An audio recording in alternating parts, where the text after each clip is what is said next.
like saying it. Finally, The Rock has come back. But finally, we are back in action. We are back to podcasting. The Blitz Breakdown is going to be back on a weekly basis.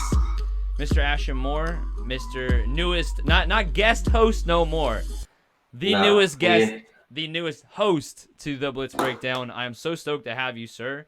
Especially because we've had this battle, this feud, this KC Tampa Bay conversation. So you made me put the jersey on. I will rep Mr. Brady in this ginormous jersey. But, man, I'm so stoked to have you here and to be able to talk football with you all season long. Absolutely, brother. Appreciate you having me out here. Now, it's been a while. We're already tongue twisted. It's been a minute. It's all good, man. It's all good. We're in training camp too. So let's just knock out some reps and we'll be good by the time game time comes through. But no, we've made it. 'Tis the season. We have had quite the tumultuous, really year and a half, but overall just off season. And we need football, man. The world needs it, and life's just better with it. And it's just a lot of fun when you look at it from all the different types of avenues and just perspectives that it really provides. And if anything, with me coming on here, I hope that's something I can provide for everyone that wants to be along with this ride with us. Oh, man. Well, to start it off, cheers, my dude. Absolutely, brother. Cheers, homie. Let's get it. So we've been away, we've been gone, but we've been busy, that's for sure. We've been working on a lot of other things. Content has kind of gone to the wayside for Blitz for a little bit. Again, in the grand scheme of things, 3-month hiatus, took this off season to really redevelop and reestablish the brand. So we got a lot of things coming. We have a lot of new statistics. We've got an amazing thing in the works that me and Ashton are dying to talk about. We're just waiting for the big tech heads to allow us to really start deep diving into it. But the scouting matrix will be coming soon. It will be available soon for all of our fans, all of our listeners, any of our returning listeners, any of our new listeners to sit around and play with. And so I'm super excited. I wish I could really talk some more about it. Maybe in the next couple of weeks or after tomorrow's meeting, we'll know exactly where we stand on everything. So I'm very, very excited for that. But the season's here, man. Football's here. We get to talk football again. Hasn't been a whole lot of the news. I mean, the reason why it was okay for us to take the last few months off is because we would have ran out of stuff to talk about like 2 months ago. I mean, what we have to talk about today was in the news cycle literally 2 months ago, and that's the Aaron Rodgers news. It's the news with the Deshaun Watson situation. Yes. Again, because that situation is so murky, so cloudy. I will leave it at that. Yes. Where do you think like we're heading with the NFL with some of these star quarterbacks? It seems like from what we heard today, the last dance apparently between Davante Adams, who we just heard was not going to be re-signing with the team, or not re-signing, but not extending his contract. That was what came out a day or two ago, and now they're back. Now there's possibly going to be a talk extensions, but Aaron Rodgers is for the most part one and done. This is his last year, and I wouldn't even be surprised if both him and Davante Adams leave town next year and try to go super team it together somewhere. Wouldn't that be dope just to have like a package deal of them two? I mean, like, what would that even cost? I saw something just floated across like Twitter, like Las Vegas, the Raiders has like $50 million in cap space next year, and I was like, oh my god, I hope they don't do that, but. 50 they won't. million It's plus the Vegas. 20 plus the 20 plus they're paying Derek Carr, because Derek Carr wouldn't be on the books. Oh yeah, he wouldn't be a part of that. Rodgers is. Oh man, that wide receiving core with Davante Adams. Yeah, Darren Waller, Ruggs going deep. Oh, Rodgers man. could definitely take care of that. But yeah, Third and Renfro. Oh man, I mean, where would you? You wouldn't even know where you couldn't stop it. Yeah, if only they had a competent front office to be able to pull off something like that. But alas, we could only look at the previous 20 years to really see evidence of how that's going to work. They've had one winning season since they won the Super Bowl. Wild. But as a Chiefs fan, I'm here for it. But to answer your initial question of just like what really to take in with all of this stuff, Rodgers, I can't think of another sports star in our generation that I would consider a bigger diva at this point. This dude has been shrouded with just storylines, like his whole career, like throughout. Just his disposition, it seems most times, has put a lot of people off. You've heard him former teammates come out and kind of come against him. Like, he's just a kind of a drama queen. And he really insinuated that this whole offseason, because here we are, apparently through Schefter and Rappaport, they're saying that they're about to come to some sort of agreement that creates voidable years, similar to how Tom Brady did it with his last few years with the Patriots, that would essentially let Rodgers have freedom over next offseason. But at the end of the day, is that like what he was going for? Like, can we consider this a win for Rodgers? Like, is this like what he wanted to do? Like, I don't know. Like, it's just weird. It was a weird scenario. It was a weird saga that really nobody came out unscathed from. But I guess if anyone was to win, it's the Packers, like the general manager. Like, this all started because he picked a quarterback in the first round. But at the end of the day, Rodgers kind of backed up why they needed to go with the quarterback in the first round, because you can't – I don't know if you could depend on the guy year to year. And who knows if we would be talking about the same thing if they didn't choose Jordan Love in that draft. But regardless, here we are. Apparently, Aaron Rodgers is about to go into training camp with the team, and business show goes on as usual. And after this year, apparently he's be able to touch the open market. And I mean, but I don't know. It's weird. It's weird. And this all could change by tomorrow. Like, if anything has evidenced this whole saga, is that the media is, and us too, are just hyperactive to every little microcosm or any changes that happen. And I don't know, man. I mean, last week they took off the sports odds took their they took the odds of where he was going to play week 1 off, because they thought he was going to retire. So just buckle up for this training camp, because who knows where this is going to go. A day ago, when I heard that Davante Adams wasn't re-signing, I instantly took that little bit of information and drew it all the way out to, okay, if he's not re-signing, then that means for sure Aaron Rodgers is going to retire this year. He's going to hold firm. He's not going to play. F you, Green Bay. I will rather hold out than play for you. That, to me, is kind of shocking that, like, it was even going to possibly come to that. And then, boom, instantly a day later, now we're talking about him and Davante Adams are posting somewhat cryptic. But, I mean, The Last Dance, I mean, come on, that we obviously can figure out what that means. Like, it's pretty obvious that means that they're going to go one last ride together.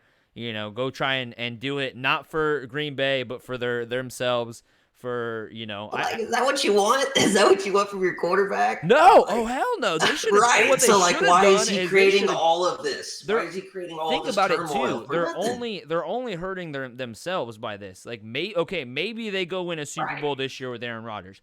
But, like, when does a team ever have this much turmoil in the offseason, and you have the star quarterback, the face of the franchise, literally ready to fist fight the front office if he doesn't get traded? You know, I mean, it's literally like, I don't know. It's a mess. It's because we're dealing with an all-time diva.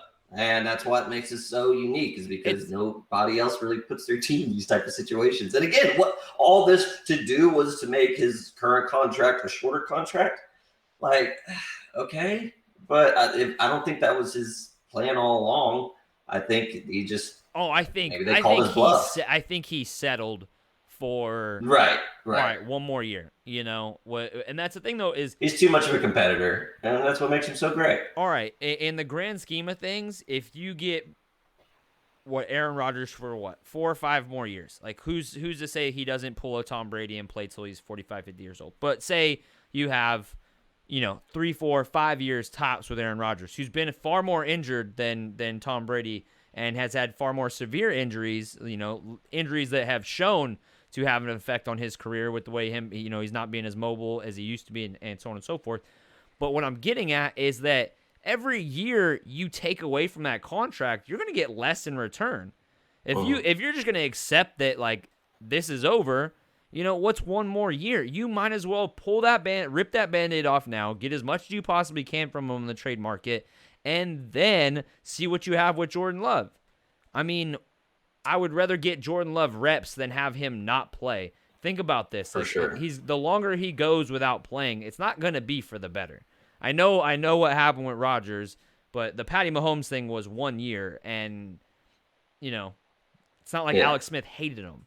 We know, No, and it's not no. like Aaron Rodgers hates Jordan Love, but there is a hell of a lot of tension in that QB room. That's for sure. Yeah, and it just seems like he brings tension most places he goes. But hey, he's a Hall of Fame quarterback. I've never liked Aaron Rodgers. We met him on the golf course in Butte. Oh. He was kind of a prick. One of the only pricks I've ever met in the NFL. Oh boy. Yeah, I'll go there. I'll speak up. Hey, it's firsthand knowledge. I went to school in the same town he grew up. I knew a lot of people that went to high school with him. Yeah, and he was that guy. You got some Rodger stories? Oh yeah.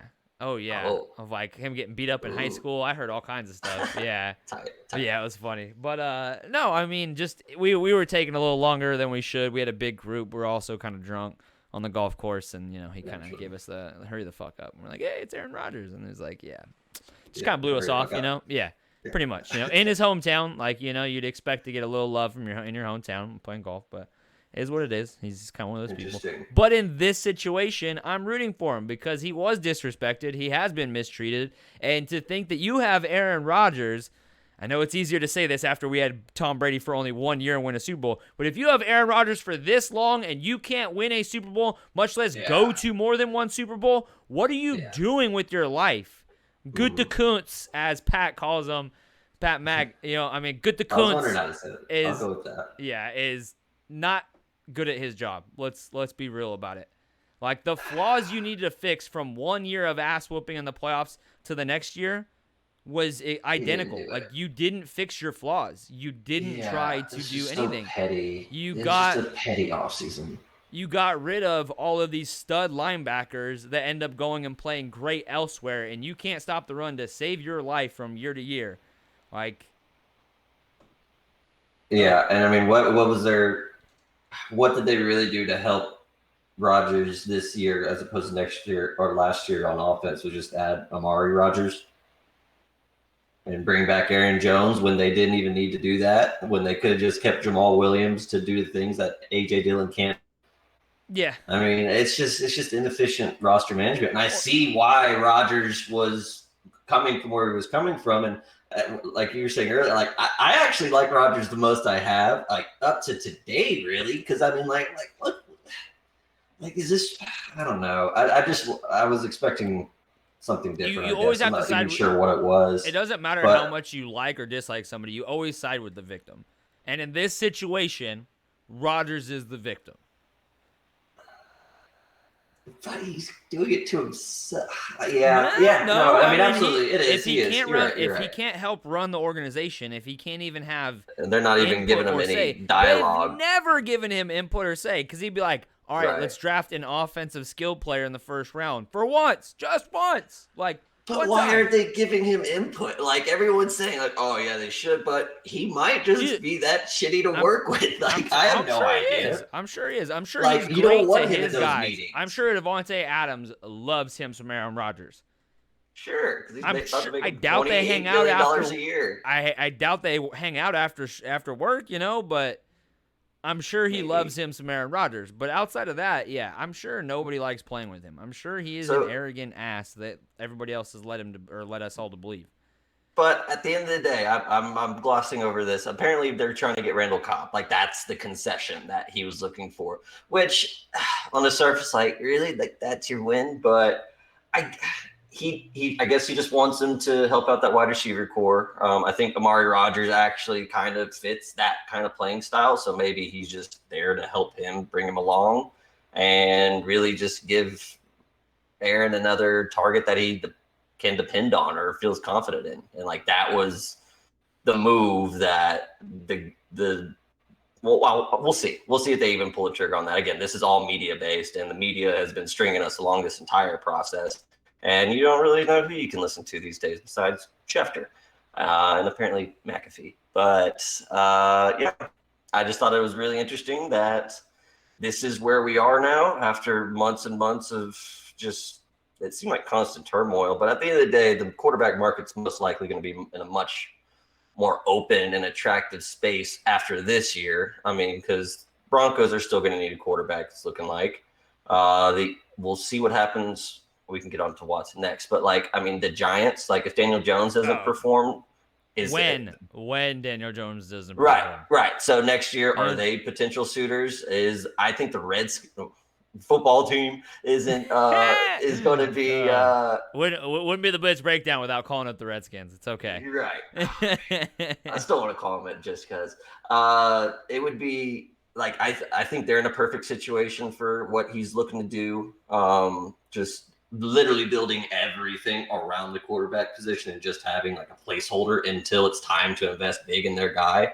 And I think they do great for the next 4 years with him, especially with they're pretty much locking up a defensive line as we speak. They signed Jonathan Allen today for a crazy deal. I think it was like $98 million for 4 years.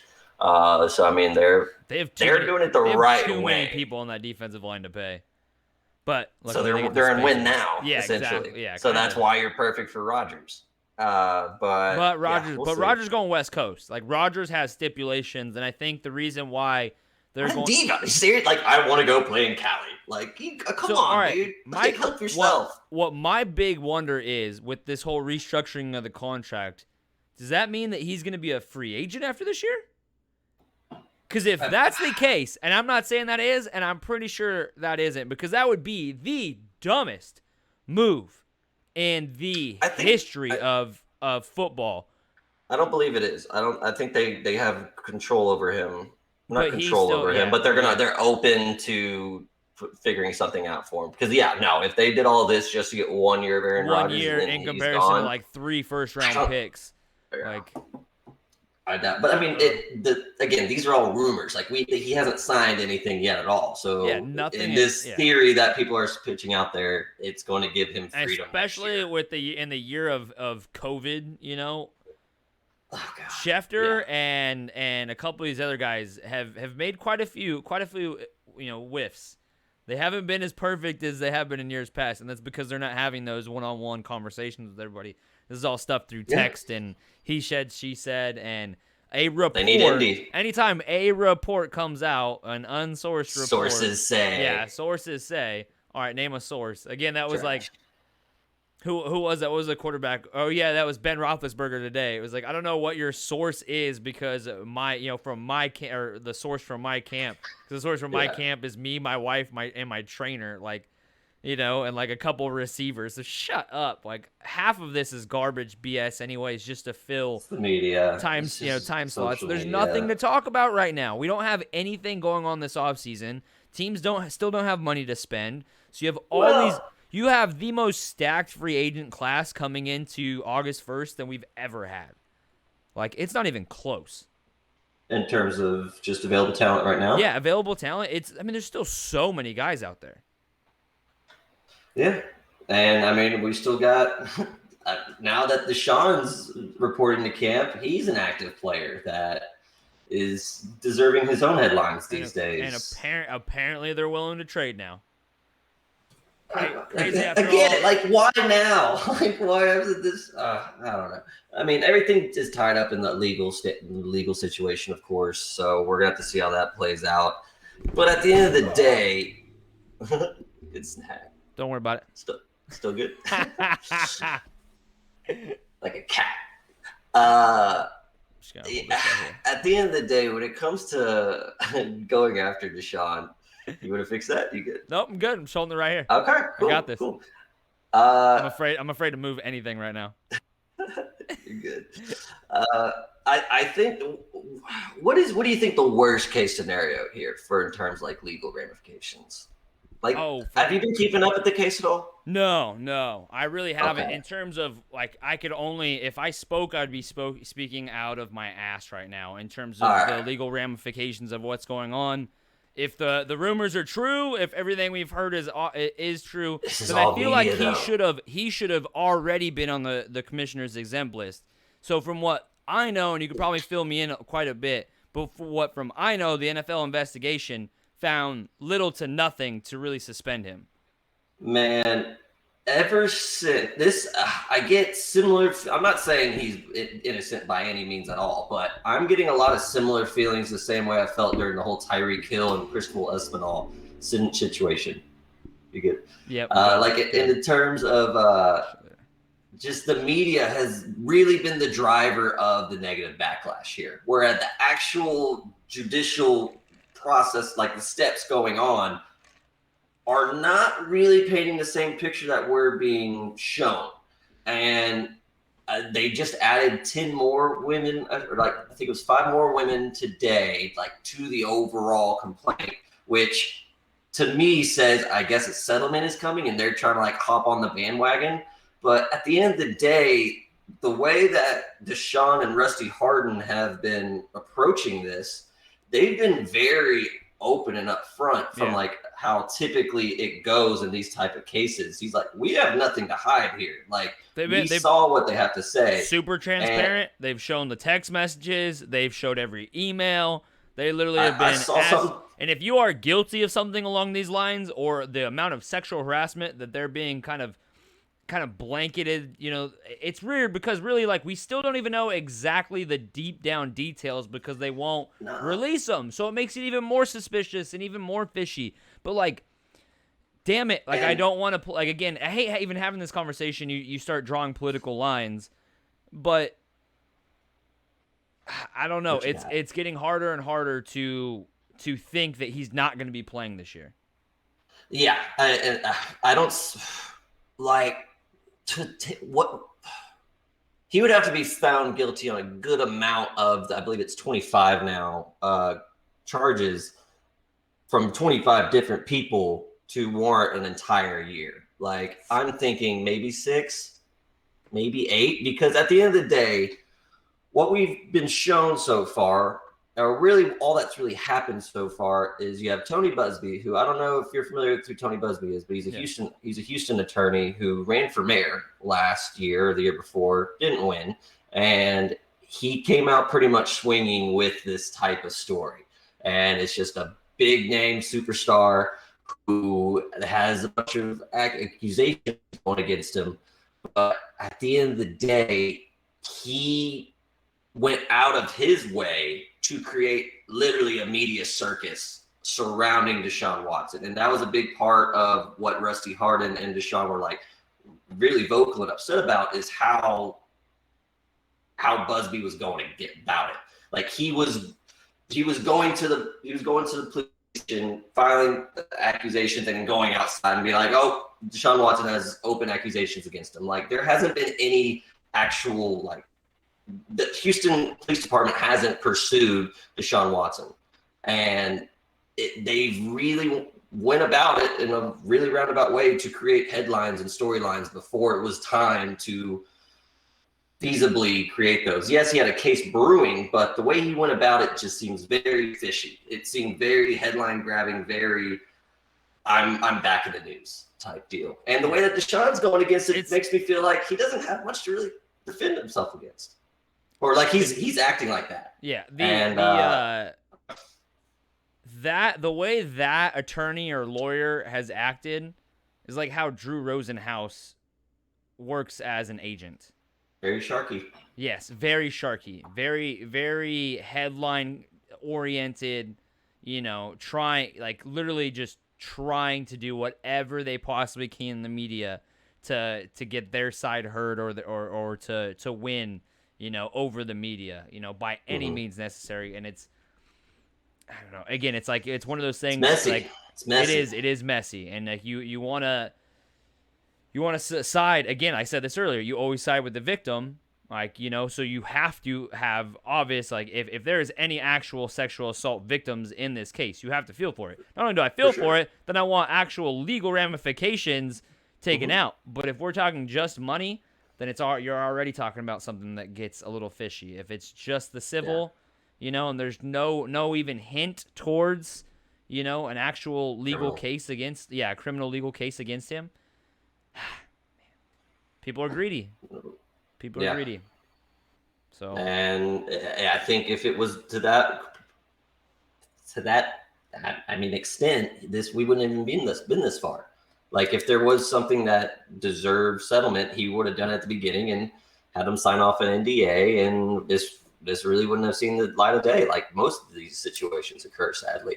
But he's very much on the other side of it. And if we're just looking at the type of person he's displayed himself to be up to this point, I mean, this is completely out of nowhere, and he seems to be pretty steadfast on the fact that he doesn't feel anything wrong occurred, or maybe, I don't know. We'll see. We'll see how much light is shed on this entire case once it's over. But as of right now, he's in the camp with the Houston Texans, and if I'm, say, the Philadelphia Eagles, I'm still willing to trade 3 first rounds, Jalen Hurts, Zach Ertz, and Jalen Reagor for him, and enjoy a decade of a top 5 quarterback.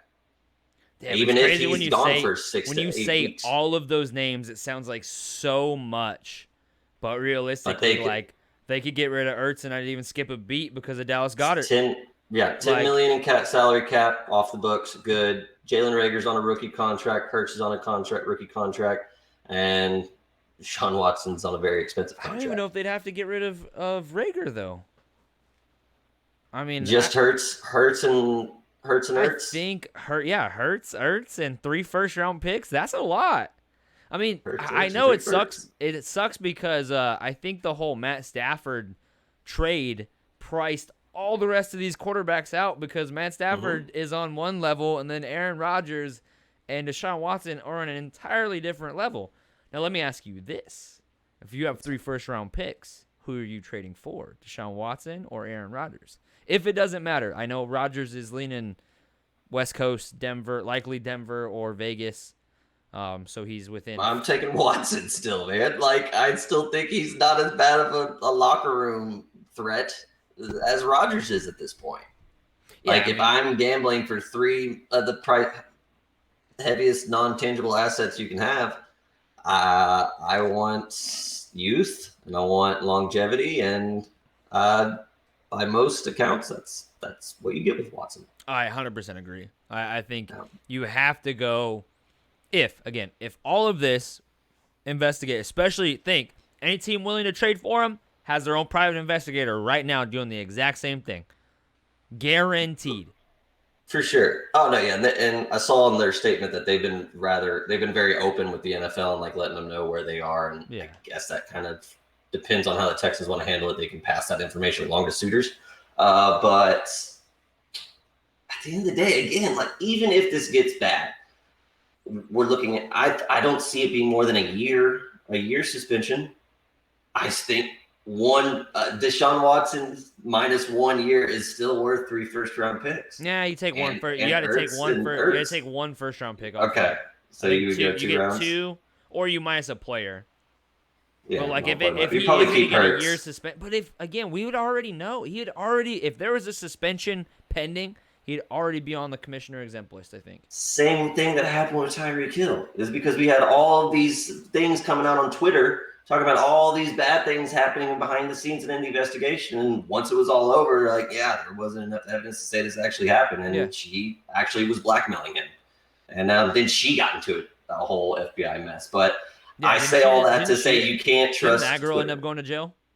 Yes, because it was blackmail. It was extortion. And she was the same one that he got in trouble with in college. So, and then I remember that one. Yeah, I remember that one. It's the same that thing. Whole thing. Same thing with Reuben Foster. Like, stop messing with that girl. Jesus Christ, it can't be that good. It can't be. It's physically impossible for it to be worth that amount of millions of dollars, potentially. The crazy ones, bro. The crazy ones got it. Yeah, you get a point. You get a point there. I mean, I'm just saying, you know. But I'm having a hard time really thinking this is going to be some. I don't know. I'm erring on the side towards Watson's going to be okay. Yeah. Other than this is another Bill Cosby or that type of realm that it seems like media is trying to turn this into. If that happens, that would be wild. What Bill Cosby did was like it took him like 60 years to accomplish. Like it's a terrible thing to say accomplish, but like for him to do. Like Deshaun Watson's only been a professional football player for a few years. So again, if any of this is apparently only did this over the past 2 years too. So it was that was bad. A lot of massages, man. Like, that was a lot, dude. A lot of massages. One of their defenses is like, look, for these 25 people that are saying I did do this, I have 45 that I've worked with that say I didn't. And I'm like, whoa, how many shit, man. Like, just find one you like and stick with it. You can't find like one specialist who really knows your spots. I've got a lot of massages in my life. My mother is a massage therapist. She owns a spa or has owned a spa, and she's a massage therapist teacher. So I have been, as a child, as a young football player from Pop Warner to high school, I was treated very wellly. You know, and there is instances where I will say this. I have had massage therapists make me feel stupid for not taking my underwear off. So, like, they're like, oh, yeah, I need you to do all the way, like, completely. Like, no, I said completely. Like, you need to be completely naked. I'm like, okay. And then, like, hands have gone places where, like, for me, like, I'm not saying I'm the victim, but, like, man, I'm like, whoa, you know? And, like I've said, I've got a lot of massages before. I mean, hundreds of massages before in my life by, you know, a lot of different people. So I can kind of relate to that. But I'm on the opposite side of that. I can ask to Deshaun Watson. I'm always with, especially my mom has always told me, she's like, just ask the massage therapist. Like, just ask the therapist, like, what they want you to do, because some work the glutes and some don't. And, I mean, that's kind of where I stand with it. I could have took that in a lot of weird ways, but I'm glad I didn't. But yeah, I guess we'll just have to wait and see. And that seems to be the theme of this offseason, because we're just getting bombarded by Twitter and just different accounts trying to be the first one on the scoop. It's better to be first than right, and we're being absolutely destroyed by it right now. If first, you're last. Twitter sphere. Apparently, yeah. Even if you're right, and which is a lie, because you can be second, you can be third. Hell, you can be fourth. Yeah. I was high when I said that. It'll be fun. Expect that from me, from the two of us here. There's gonna be a little bit lighter, a little bit more. It could go anywhere. Yeah, it really can. I guess just be prepared for the unexpected. Just expect the unexpected, because it may or may not happen. As is life. Amen. And this football season, apparently.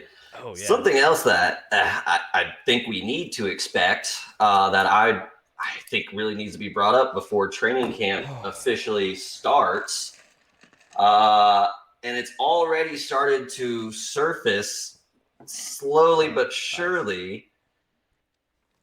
I think we're in for some shit over this next month when it comes to players and how they handle being mandated to essentially get a vaccine, and how they're going to be treated if they don't. And once players get to camp and have to do the separate lunch lines, or have to be in their own meeting room away from their position groups and have to like zoom into the call in the next room, like once they really see all this petty bullshit that they're going to have to go through, there are going to be players walking out.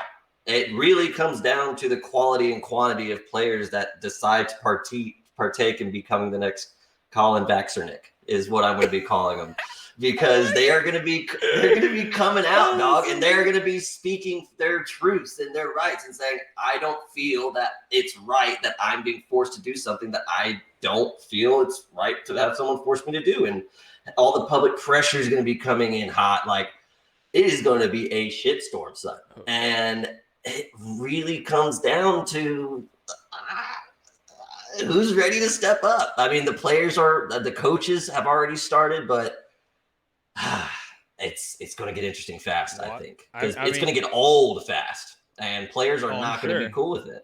I mean, Hopkins is one that's already come out and said he doesn't want to get vaccinated. Like, he wants more time. He wants proof. He doesn't want to push Beasley.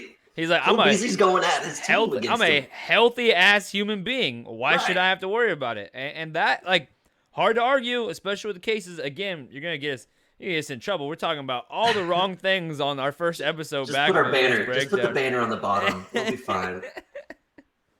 Yeah, and I mean, we're already seeing active players being put on the list for contracting COVID. I think it was Kadarius Toney's on it right now. The Chiefs long snapper Frank was Reich put on it today. Frank Reich is vaccinated and still got it. So, like, the Chiefs long snapper's vaccinated. He got it. how are you going to convince, like, again, trying to play devil's advocate or just trying to go right down the middle of the line right now, not take a political side, not take any side of the argument? How are you going to tell somebody that you have to get vaccinated, but you're going to stay just as contagious, you can get it just as easy, and you can give it out just as easy? And so the only benefit to getting COVID or to getting the vaccination as of right now from the news or the information we're being given, again, go talk to your doctor. Don't ever listen to me. I am not a medical provider or an expert, and I don't know what the hell I'm talking about right now. But from the information that I have been given from watching the news and listening to educated people, a lot more educated than me, is that you can still get it. You can still contract it. You just are less likely to have any severe side effects, or like you're less likely to die if you have the vaccine than if you don't. But you're still going to give it to the next person you talk to. You're still going to give it to it's still super contagious. I mean, right. and it's shown that it's I mean, it's going to be interesting to watch the tally happen of how many players get put on the list and how many of them are non-vaccinated, how many of them are vaccinated, and they will have to be to the point where it warrants the overall policy. Well, last year, it's even necessary. Last year, the NFL was like the test subject petri dish for the entire United States. Yep. Are you telling me that almost a 200-person football operations department or football operation can't get together without no vaccines at that point? You have to remember when we started last year, there was no the vaccine wasn't even here yet.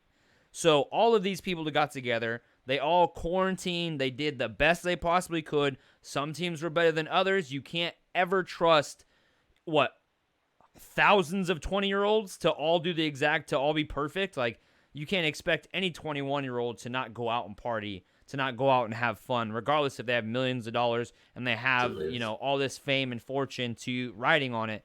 They're still going to go be kids. Kids are going to be kids. I was 21. I did some dumb things. I'm 30, about to be 31 next week. I'm still doing dumb things.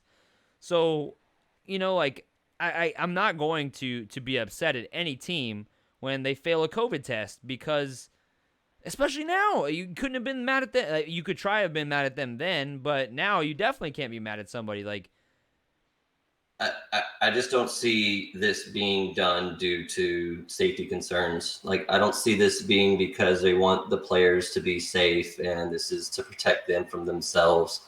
And it just seems very narrative and agenda driven to me. And I'm sure most people will feel this way, or at least get a hinting of that. And I think that's what we're about to see. I think players are really about to start coming out against this, because at the end of the day, they're role models and they have one of the biggest platforms in the world. This NFL is one of, if not the biggest entertainment brand in the world, just from revenue standpoint, I would say. Oh, I think it has to be. I think there's maybe. maybe unless you want to tackle specific music genres versus the NFL, like maybe rap music itself is bigger. But see, I don't know. I don't know if that's a brand. I don't think so either, because I think it literally. I mean, maybe on a global spectrum, like you could say maybe soccer is bigger. But the NFL has more, especially from an influential revenue standpoint. Yeah, revenue standpoint. Like, it's just.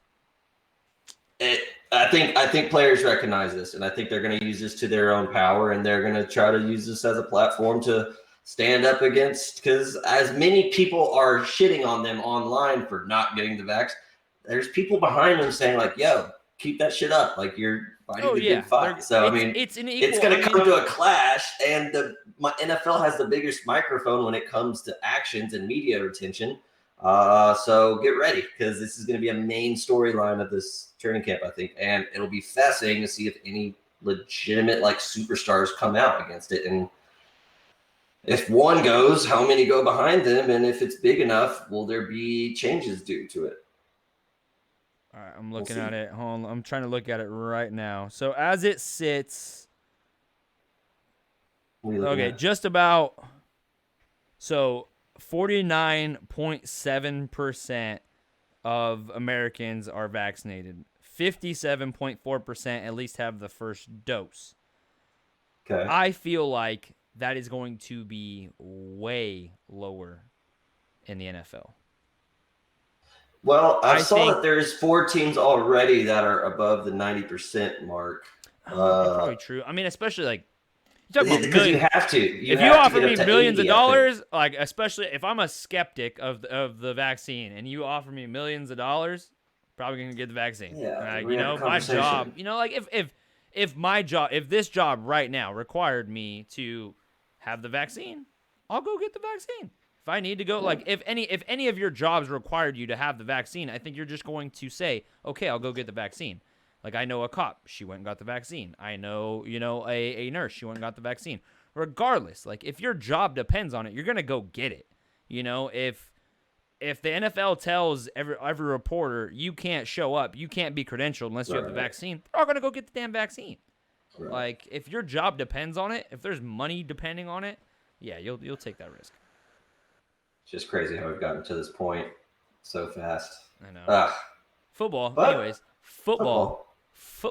We can shift gears because we talked about every YouTube sensitive subject on the planet right now. So we just move on over this far. before we we'll get be canceled. good, We're gonna man. get canceled before we even On get to episode 200. one. Yeah, this is episode 1. What is it? It's 1. 21.1. Yeah, 21.1. 2.1 technically. But we're gonna stick with it. I think Let's it's go with episode. I want to say it's episode 179 if I'm not mistaken. So we're about a Deion Sanders away from 200. Hey, all right. So, Let's keep going. Let's keep rolling, bro. I'm once, twice a week. I'm down.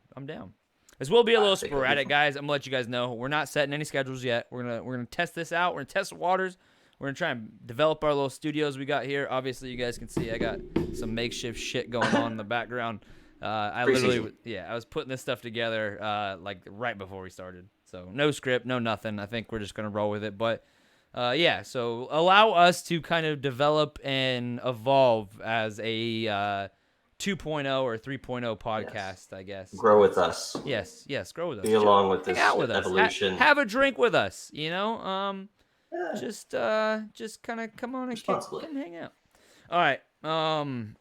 In other news, I know it came out today that Chandler Jones is looking for a trade now, which kind of upsets me. You're looking forward to it? I want to see Chandler Jones and freaking J.J. Watt play next to each other. Name another person. Like, Jadeveon Clowney was always so up and so down. Like, give Batman a Robin or give Robin a Batman. Like, those are two Batmans, for Christ's sakes. I know one's maybe a little old, but a little past the prime. But, I mean, oh, man, I was so looking forward to seeing that duo. Yeah. No, I mean, I think it just comes down to money. It's what it sounds like. He's just doing this to get a better contract. And at the end of the day, I think you have to nut up and just make it happen if you're the Cardinals. Like, I mean, what's their salary cap looking like right now? I can't imagine. They got a rookie contract. They got a rookie quarterback. That's what I'm thinking. Like, there's got to be some space in there. Because, I mean, all right, so you got Hopkins, who has a lot. He has like a $28 million salary. I know, that shit's ridiculous. I can't believe. That had to be why the trade value was so low, because he was asking for so much money. Maybe next year it's when it gets But then, bad. Speaking of, I got to throw this out there. So because I keep looking at your Houston Oilers helmet that I love so much. This one right here? Yeah. So I didn't realize how shitty David Johnson's contract was. Ah, yes. Quite shitty. Oh my God, it's so shitty. Because you know what Well, I tried to do? the roster overall is quite I shitty. tried to bring back the Houston Oilers on Madden the other night. And I was wrong because those are still tied to the Titans. I didn't realize that. So I started it. I was like, all right, I'm gonna take the worst team imaginable, the Houston Texans. I'm gonna rebuild it from the ground up. Let me see if I can do this. I got to challenge myself after my 16-0 undefeated season with Tampa Bay Buccaneers. In all Madden, I want to add. Go you. Competitive all Madden. Everything turned up. I felt necessary, and then I was completely shocked. But yeah, they owe him like. I think he's getting paid like $12 million. He's got like $16 million guaranteed for this next year. I could not believe that. I think it might have been overall, but yeah, he's making way too much money. I can't believe they have him on the books for that. And then what? They brought in Philip Lindsay this year too, right? Mark Ingram. And Mark Ingram. I was like, is this a joke on Madden? And I like realized I was like, oh yeah, this did happen. Definitely happened. Yeah, no, the Texans are going to be not fun to watch. Like I'm in Houston and I don't know who they're going to put on like their season ticket like pamphlet. Like who are you looking forward to? Star? Justin Reed, Brandon Cooks. Yeah, it's the second you get Tyrod rid of Taylor, Deshaun Watson. Like, what are you? There's no face of that franchise. Absolutely no face of that franchise, and they might not Jack Easterby. Jack Easterby's the face. Oh my god. Yeah, no, and That's we rough, have, and they don't even have draft picks. It's not like they're like a shitty team with a bunch of stock draft picks. Not like they're the Cleveland Browns of a few years ago. Oh, Bill O'Brien did a great job of making sure that there was not a very promising future once. Like he what's it called in Call of Duty when like you have a grenade, like once you get killed, like it drops a grenade and then it kills people around them. Yeah, I know what you're talking about. I forget. He pretty much he had that strat from the jump. Like, because the past 3 years, he just made the team to his image, and he's like, "Look, if y'all fire me, no one's gonna want this piece of shit. But you might as well just let me keep running the show." Yeah, he was the Joker. He was the Joker with that like vest, like you don't want to do that. Yeah. And then they did it, and now it's like, great. Get rid of me, the whole thing goes. Yeah, and then you got Nick Caserio coming over from New England. Easterby was over from New England, and it looks like they're going to just try to create New England South and just like try to redo the whole locker room, redo all of just the franchise and like the philosophy and the team vision. It's just going through a complete rebranding essentially, and they got a bunch of players this year or this off season that would like restructure the locker room and like bring more like team first guys, and at the deficit of talent and like value of roster additions. But it's gonna be bad, it's gonna be gross, it's not gonna be fun. So hopefully they get enough out of Deshaun Watson. I can't remember a time in NFL history where a team has drafted a franchise quarterback and then ruined their team from that point on. How many teams? What, 10 other teams? Russell. He went 11. Come on. Let's call it. They haven't done anything since. Franchise quarterback. They drafted him to be the franchise quarterback. But you mean like one that actually ended up being a franchise quarterback? Well, yeah. They drafted a legit franchise quarterback, is what I'm saying. Drafted a legit franchise quarterback and then did the right thing. Because you know the hardest thing in the NFL to do is draft a franchise quarterback. Like, win a Super Bowl, 1, draft a franchise quarterback, 2. Plain and simple. Or get a franchise quarterback. Like, not even draft. Just get one. I mean, obviously it's still very hard. Like, those don't hit the market that often. People are literally willing to... But they are doing it now, which has been interesting to watch.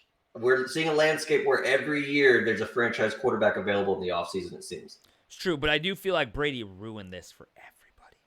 Brady ruins everything for everybody. That's why he shouldn't be appreciated. He's the devil. I respect the man. Thanks, Tom. He's got to be watched. Hey, bro. He's up to something. We got to bring this up. I know this is going to hurt, but you see how nice that Super Bowl ring is? That is the nicest Super Bowl ring. It's huge. It's massive. All Super Bowl rings. Like, that is the most dope, badass, gangster ring I have ever seen. You got to get a replica of it. I got a replica of the Chiefs one. I will have to. It's nice. It'll be super fake because there's no way I can even afford the cubic zirconia version of that, or however you say it. But like, yeah, it's a lot of cubic zirconia. It opens up and then has the stadium on the inside. Oh my god, that looks so good. I didn't see that. That's pretty ridiculous. Oh, you didn't see that? Who pays for that? Oh, the team. That's all in-house. Do they? Yeah, that's 100% in-house. And they just have like a ring designer on hand. 30. Because they were ready to drop that bag, son. They were let's get it. 300. I got the perfect thing. 319. Oh, the compartment on it. See that? 319 diamonds. Yeah, what's that stand for? 31 and 9. Oh, that's right. I can't wait to face y'all again this year in the Super Bowl, man. Me too. It's clearly Me too, bro. it's clearly shaped for that. That's what it is. That's Again, what they want. injuries will occur, and this will probably never happen again. But man, wouldn't it be awesome to get like, this would be like the Conor McGregor, like Right. you know, like this Right. would be like one of those trilogies, the Dustin Poirier trilogy or the future Nate Diaz trilogy, something along those lines. But yeah, I could see it. It should. I mean, realistically, think about it. Like this, you guys should have already been to the Super Bowl 3 years straight. You know. D Ford. Yeah, no, and I just think everyone's so obsessed these days with like LeBron versus MJ that the opportunity to essentially create modern day MJ versus LeBron matchups with Mahomes versus Brady is just too enticing for them to not want to influence. And I mean, they put them both on the fucking Madden again. Like, So come on. stupid. That was Like, so it's stupid. so- I know, I even didn't even like it. I didn't like it either. I'm like, come I on, was like what? they've both been on there. Give somebody else like the. It's just it's too in our face, and that's just what I'm expecting. And I don't see why I wouldn't. I mean, now that Green Bay is looking like they're going to get Rodgers back, I mean, that's pretty much y'all's main competition. I mean, who else is there? I like the Bears this year. I think they could sneak up somewhere. We smoked them twice. Yeah, We smoked them twice. And the It's- Niners. I guess competition the in the Niners sense of beat like number that 2 ass, seed. and like the most. I think that Niners ass beating Niners 2 years ago. Niners could be. That was the worst ass beating I can ever That was remember because they gross. threw it 15 times. How That do was you bad. blow somebody out and only have to throw the ball 15 times? Like That was they bad. ran it down your throat in a blowout. Like that's how you know. Okay, there is a gaping flaw in our system. We need to fix this. 3 years later, they still haven't even attempted to fix it. Yeah, They but haven't boy, do bolstered we the have a defensive backup front running six. back in the second round. And Oh a hell backup yeah! quarterback. Big old AJ Dillon's gonna make the difference, even though he's only gonna Yeah. touch the ball Maybe he could play 20 times a linebacker. season. Yeah, maybe. I think he could play linebacker. Oh, I'm just sure go he both could play- ways. That big boy could probably play both ways. That'd be tight. I know, but he doesn't have a whole lot of lateral movement, so I don't think he would make a very good linebacker. He's just a thumper. He's a just- thumper, dude. Just Hey, he's one of my- essentially run dives, Hey, but on the other side. that Mike Allstott jersey's laying around somewhere right Somewhere. here. All right, I've taken a lot of stuff off the walls, but yeah, anybody that runs Allstott, like yeah. Mike is got my vote. Bettis, Allstott. I think they'll AJ use Dillon, use Derrick him. Henry's. I'm They're sure gonna they have to will. use him to some But like, capacity. why do you that. pay Aaron Jones and then draft AJ Dillon the same goddamn calendar year? This is why Rodgers is pissed, and I would be deservedly too. so. Deservedly so. They're wasting The his Giants have last put together a better quality damn years. team in the last 3 years than the frick. I mean, and we're talking about Gettleman. Like when Yeah. Gettleman's better at his job than you are, say They something. deserve criticism.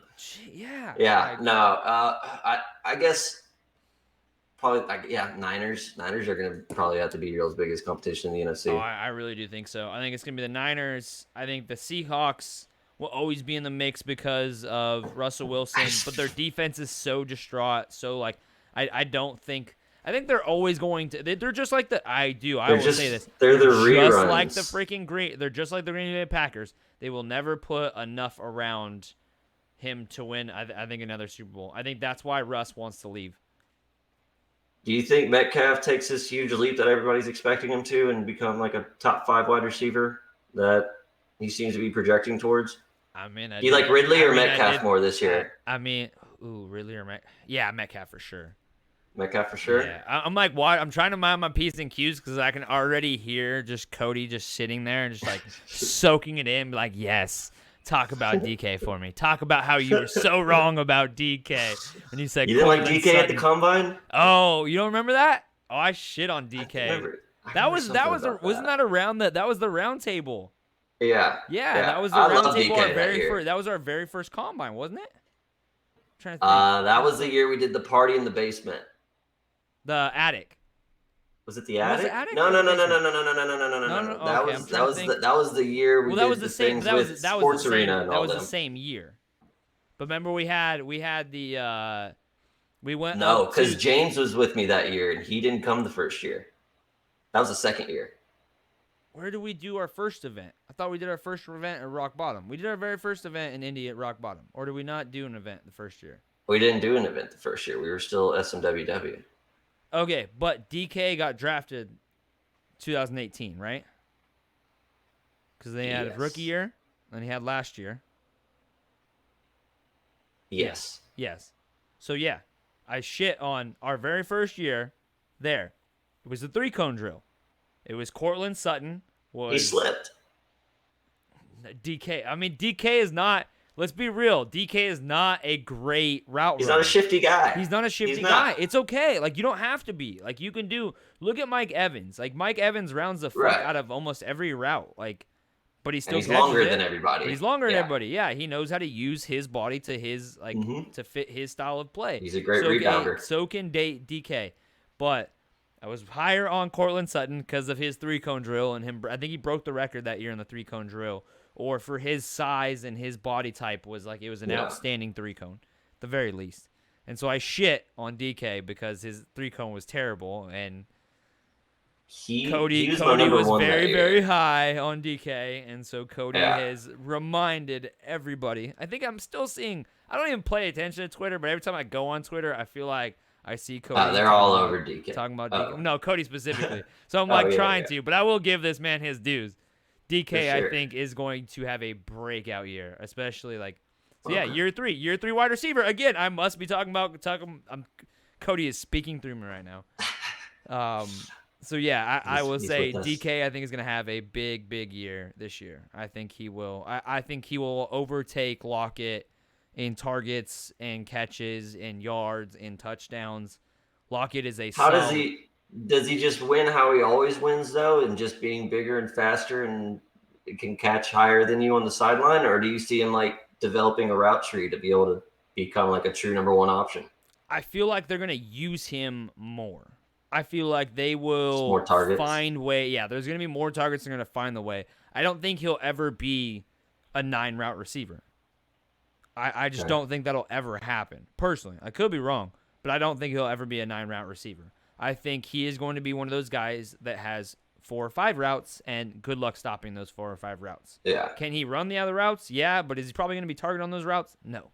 Scouting matrix. Can't wait for that. Scouting matrix. Can't wait for those stats to know. Oh man. Think about that. Those type of. That just came up on the spot right now. Target percentage per route. Right. And what scenario is he running those routes? Who has the highest target percentage per slant route? Who has the highest target percentage per 9 route? I bet you the slant, I would put money, says it's Michael Thomas. On the 9 route, Devontae Adams. I would say, you could say that. Devontae Adams wins slants. Yeah, probably now. Especially recent years because of McCarthy was gone. McCarthy everything was outside the sticks.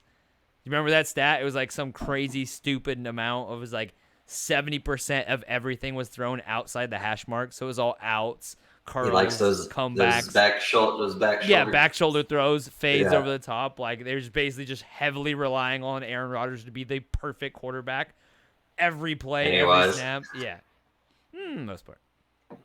But real quick on Metcalf, I do also want to say he was my number 1 that year. I remember specifically saying I liked him because I just felt that he did what he did. Like his strength was better than anybody else's strength in that class, and that was just being faster, bigger, and like you can't guard him on the 9 route. Essentially. I think I learned my lesson on that one because.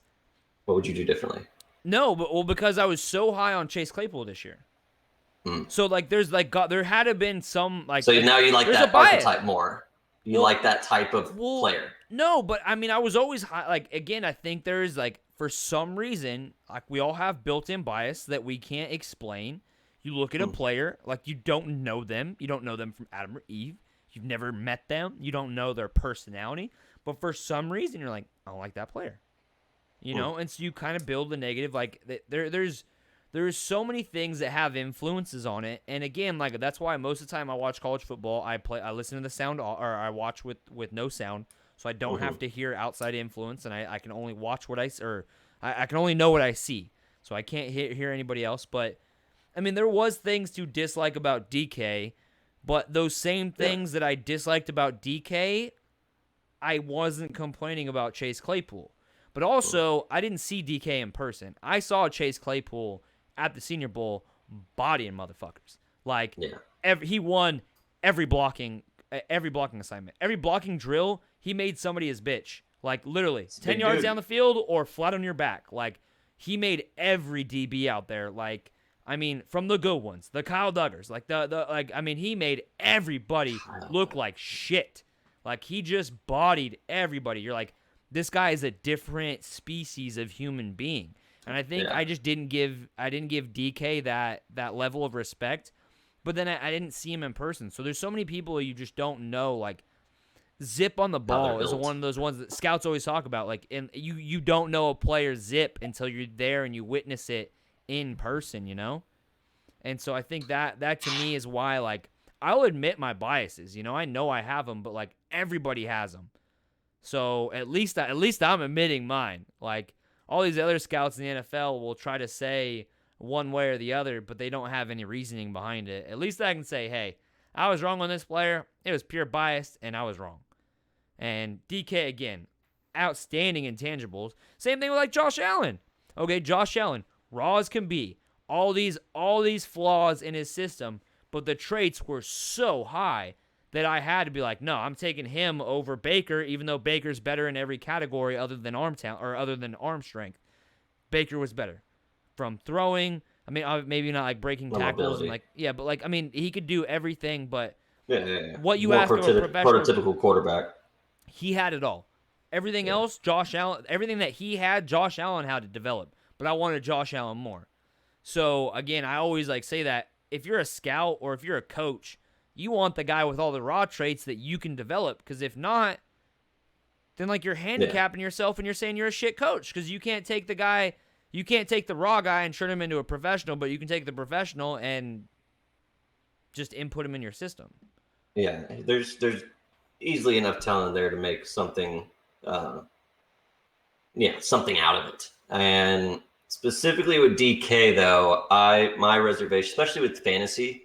I know he's going to have his big games, but the fact that everybody's talking about him and saying like he's going to be the next breakthrough guy just makes me think that every defensive coordinator they go against is going to say, we're not going to let DK beat us, which opens it up for Todd Lockett, which I'm a big fan of this year. Like, because he makes his money on deep throws and he makes his money on posts or goes or just big plays. And now if you have defenses shading towards DK, that takes the cover off of Tyler, and now it's just one-on-one with him, and I think he's going to absolutely exploit that. And I'll probably put that in my article coming up because he is one of my guys this year. And as for everything that DK is good at, I think he's still going to be one of those guys you essentially manufacture touches for. He deserves the touches, and you benefit from when he gets touches, but the lack of, precision route running and just the ability to run everything, I guess it kind of depends on the offense in itself and how they want that offense to run. If they want to continue to let Russ cook or they're going to let Chris Carson be the guy, I don't know. It'll be fun to watch, though. But in terms of the hype that Metcalf is receiving, I'm fading him based on where his price is. From a fantasy perspective, I still would look at that and be like, Chris Carson's the first person you take off of that team. Really? You'd go Carson over Metcalf? They've always been, even when they've let Russ cook, they've still been run heavy, right? Like they've still been, over the last 5 years, aren't they the most run heavy team in the NFL? That's how they've always countered their shitty offensive line, is with play action, running the ball. I mean, I'm not a big, massive fan of Chris Carson, but I'm always going to draft the number one option on any team, any team before I draft the number two option on another team. So if Carson's going to be that guy, you go get Carson. Injury concerns obviously are a different story, and so that would warrant you to just pass on Carson, period, which is what I think I've done almost every year. I don't think I've ever taken Chris Carson. I don't think I've ever had Chris Carson. He's injured every year. I mean, when he's healthy, he's good. I mean, when he's healthy, he's a starter. Top 10 running back. Yeah. RB1, RB2 at worst. But I don't know. That offense scares me. Every year scares me. But then Russell Wilson every year is around that QB5 mark. Yeah. So I mean, you can't argue with production and consistency, and just you kind of know what you're getting these days. And it looks like, and with an extra game, I mean, we're looking at mid to high 30 touchdowns and maybe a few running touchdowns in there. But if they're trying to make DK what it sounds like they're trying to make him, I mean, it should be good for Russell as well. Oh, yeah. But, I mean, Russ is always, like, you could just pencil Russ in as a top 5 fantasy option, even if it does sound boring. Like, I mean, you're still going to be happy with Russ. How many guys are you going to put above him? Like, how many? Realistically, like, you've got Patty, 1. Probably, in terms of fantasy, I think Allen, Murray. Yeah, Allen, you got to, I was going to say, I know would you don't like him. Would you put him over Dak? Yeah. Oh, hell yeah. You'd put him over Dak? Not even close, yeah. Okay. And I think Dak, like, stat-wise, has been really similar to Russ and maybe even better in a few categories, right? Per game, Dak was tearing it up last year. Like, if you extrapolate in years prior, I think Dak statistically has had a better start to his career, or whatever it is the equivalent of. I think he has more fantasy points than, I think, again, this might be a good one to pull up, but I think he has more fantasy points per game than Russ, or something along those lines. They're very close. I know they're very close in terms of fantasy relevance. Regardless, you're taking him over Dak. I don't want anything in Mike McCarthy's offense. Lamar. What do you mean? Lamar Jackson. Oh, I'm saying in Mike McCarthy's offense. No, right. But I'm saying, would you take Lamar Jackson over him? Oh, over Dak? Yeah, I think you'd have to for the rush. Oh man, but I mean, Dak does get he gets at least 5 rushing touchdowns a game or a year. But yeah, I would say you have to take Lamar. I mean, Lamar won people fantasy leagues the year he had an MVP. They then tried to make him more of a pocket passer this year.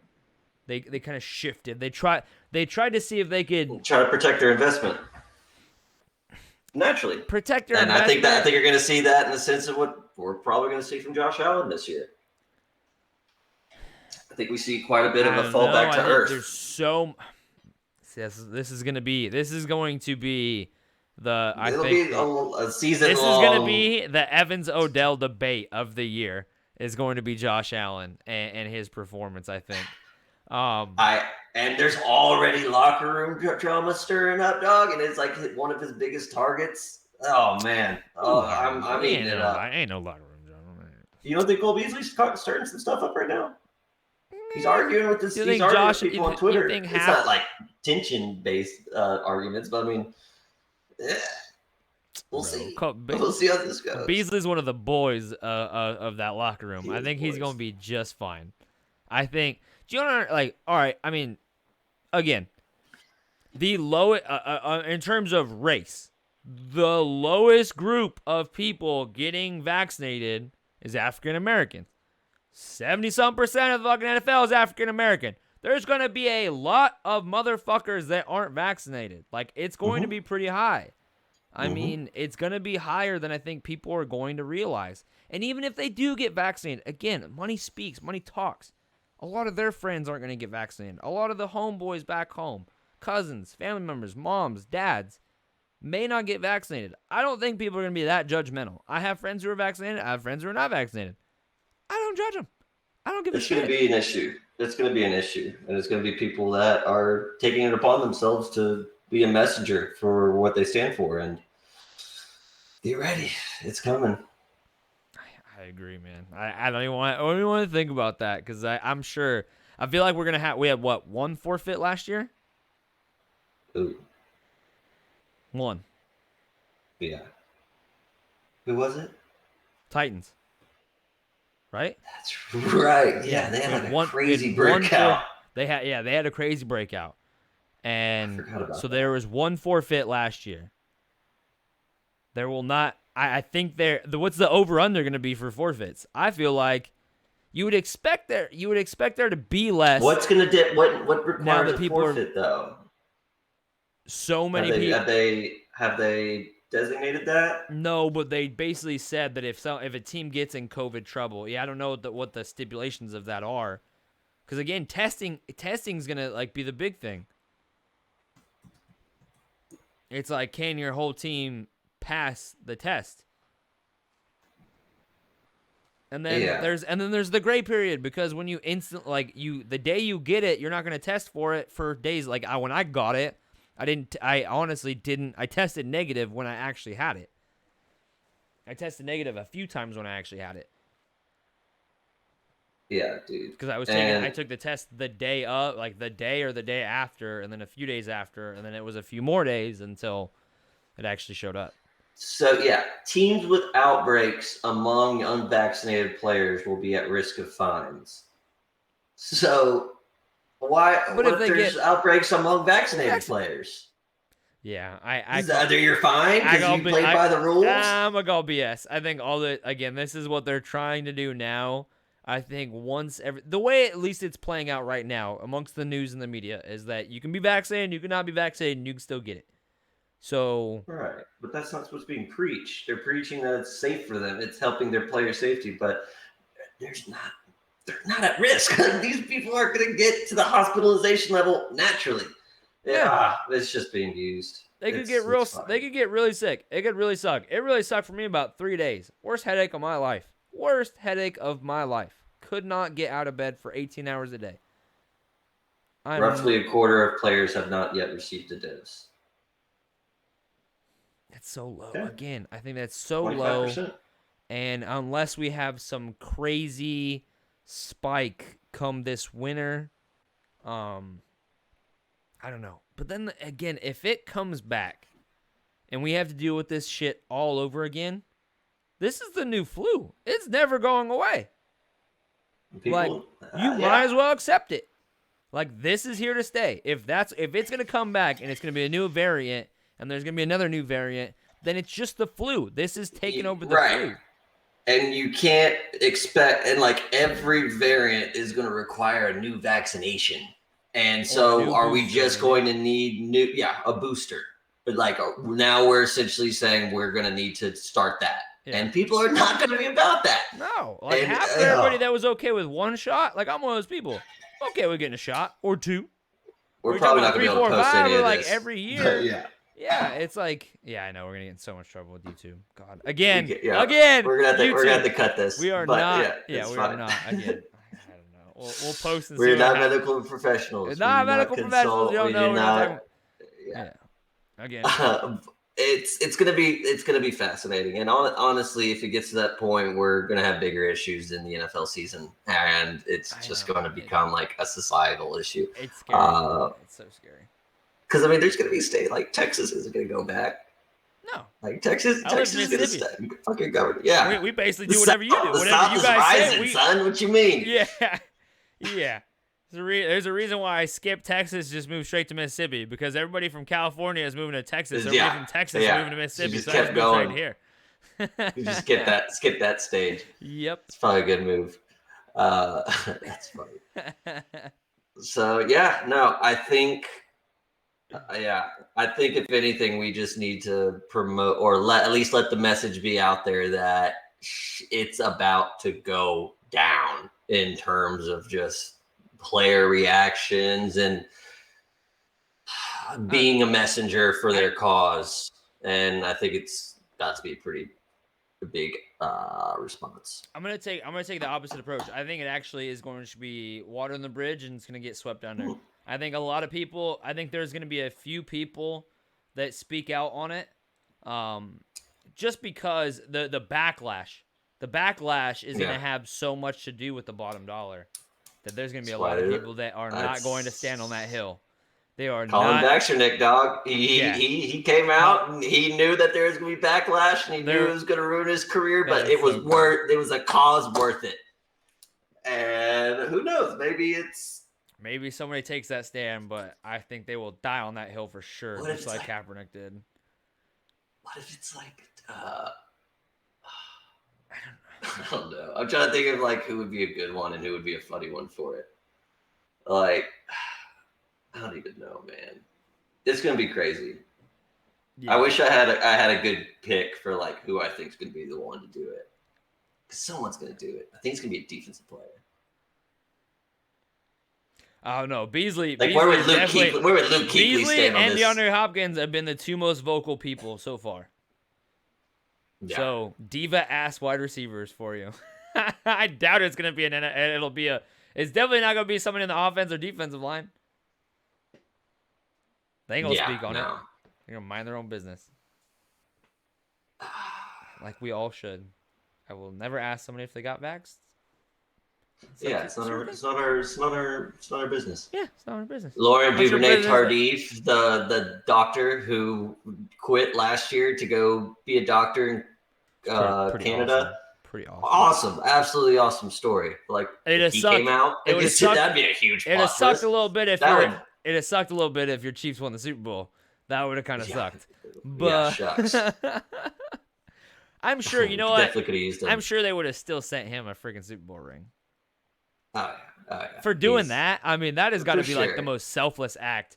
I can go make millions, or I can go be a doctor and like help, or be a medical provider and help. In a pandemic. Dude, like I mean, you can't get much more classy of an individual than that.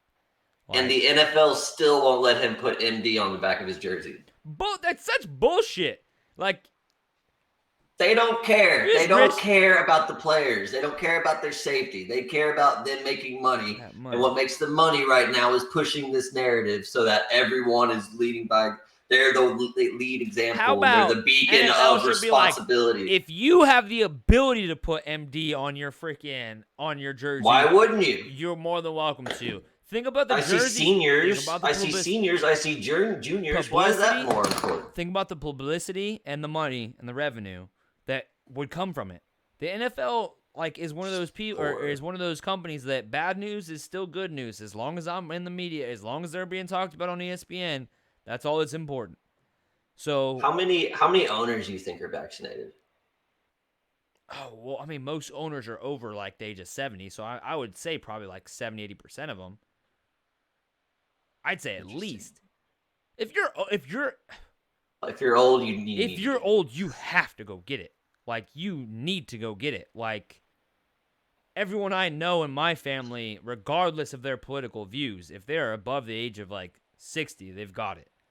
These are billionaire old white dudes, though. They're, using, adrenochrome and shit. They got other things more strong than... with young people, blood and all that stuff, yeah. Vaccines...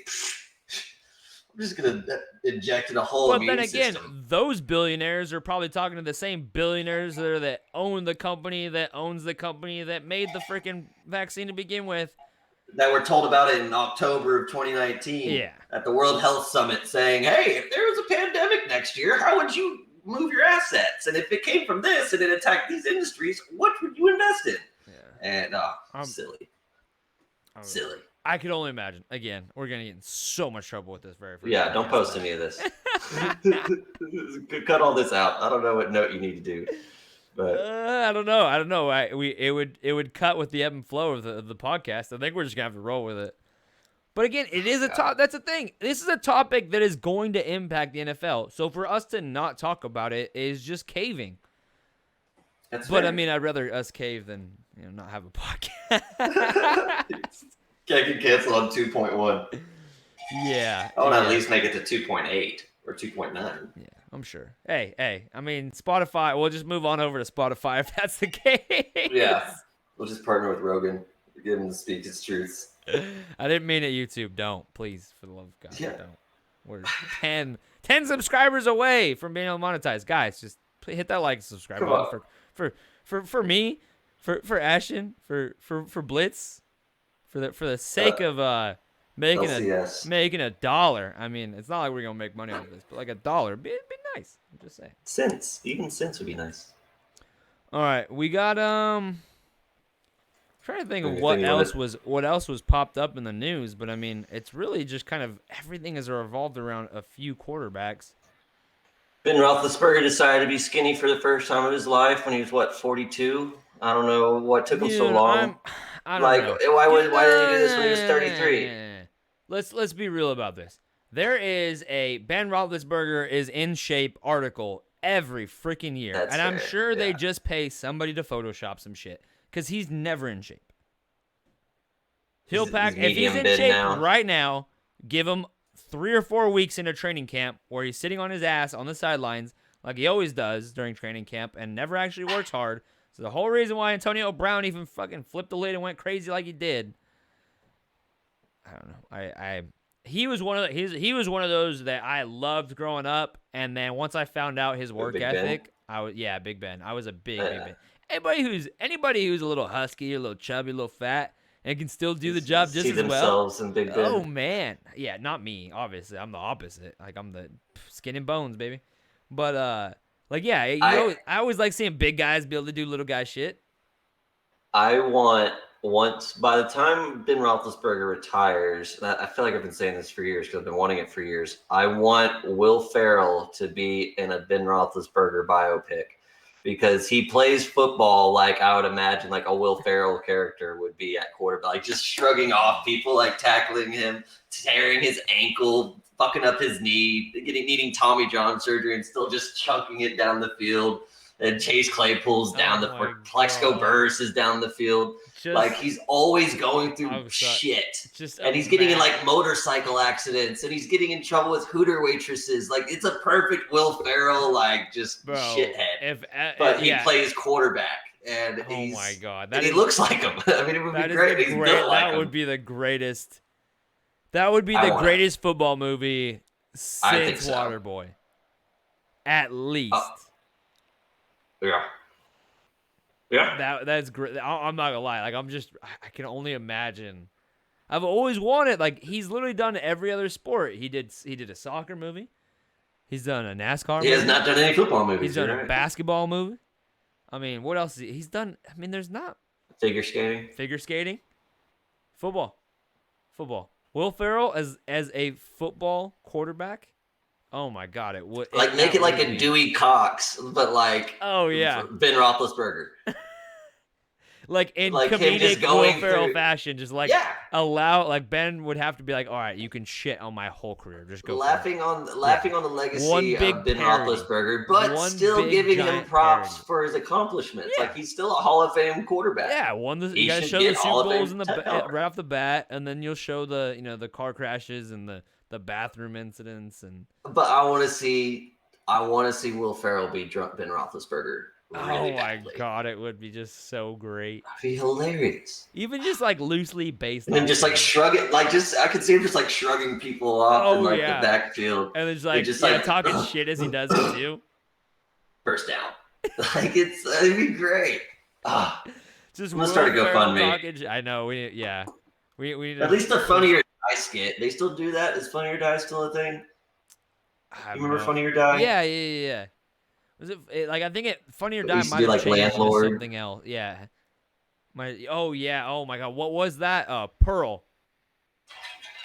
It was Judd Apatow's daughter. Oh, I thought it was Will Ferrell's daughter. That was Judd Apatow's? I'm pretty positive it's Judd Apatow's because like they made that together.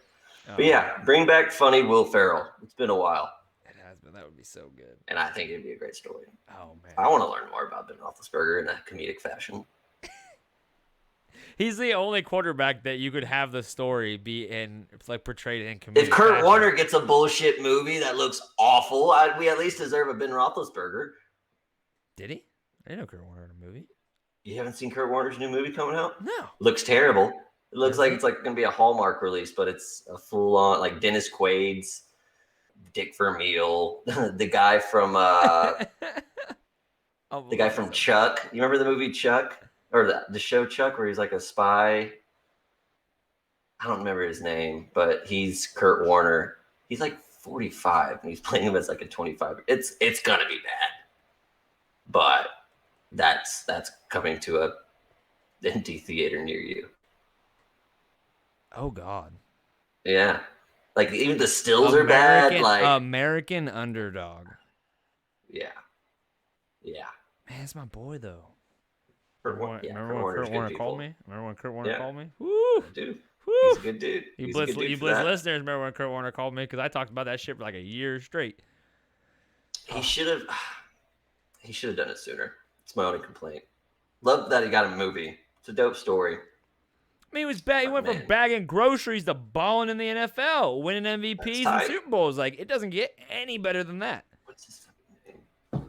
I mean, Darren Waller has similar story just without the rings, but yeah, Darren Waller got a little while to go before he gets a movie. But I don't know. He's got a pretty good story too. I mean, especially going from drugs and basically quitting on life and like about ready to commit suicide to then turning around and doing what he's done, being top five tight end, top 3 receiving tight end in the NFL right now. There's other guys. Zach Levy. That's who it is. The guy who was Shazam. Yeah. No, I know. I looked at it right now. It actually looks pretty good. And okay. I'm sure you're gonna go see it for us. No. I'm saying I'm looking at right now.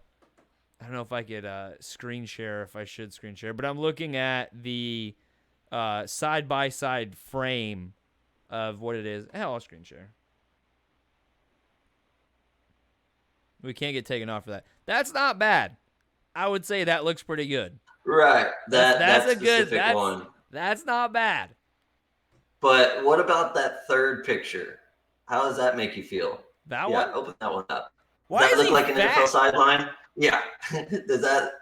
No, not at all. But why is he fat? He wasn't nearly that fat. He was never fat. Like, he just had. He's built. That's got a belly on it. Like, that's not. That's not a rib like that's not the rib pads or whatever they called. I forget what they called the rib pads. It was an actual flak jacket. Yeah, flak jacket. Yeah, that's doing some disservice right there.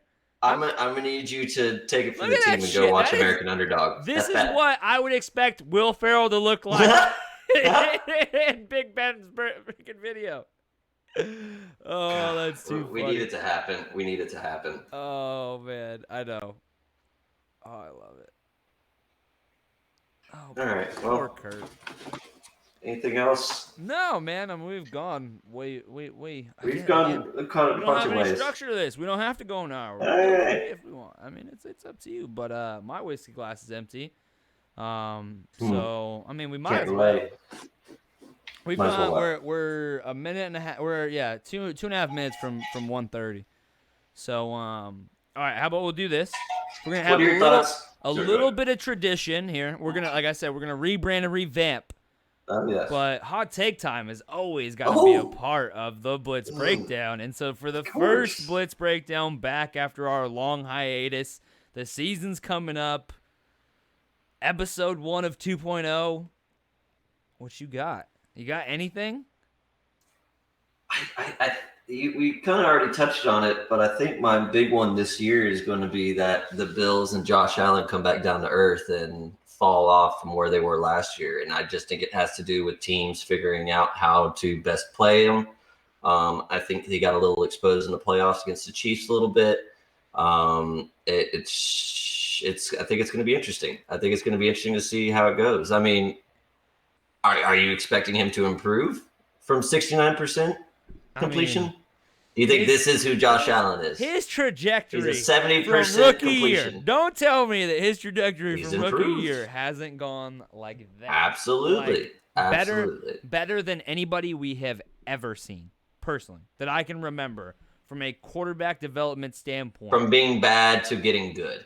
Yeah, from having raw intangibles to learning the little things, which he still has so much room to grow from like a mental quarterback standpoint. He does so much shit off of his legs and arm.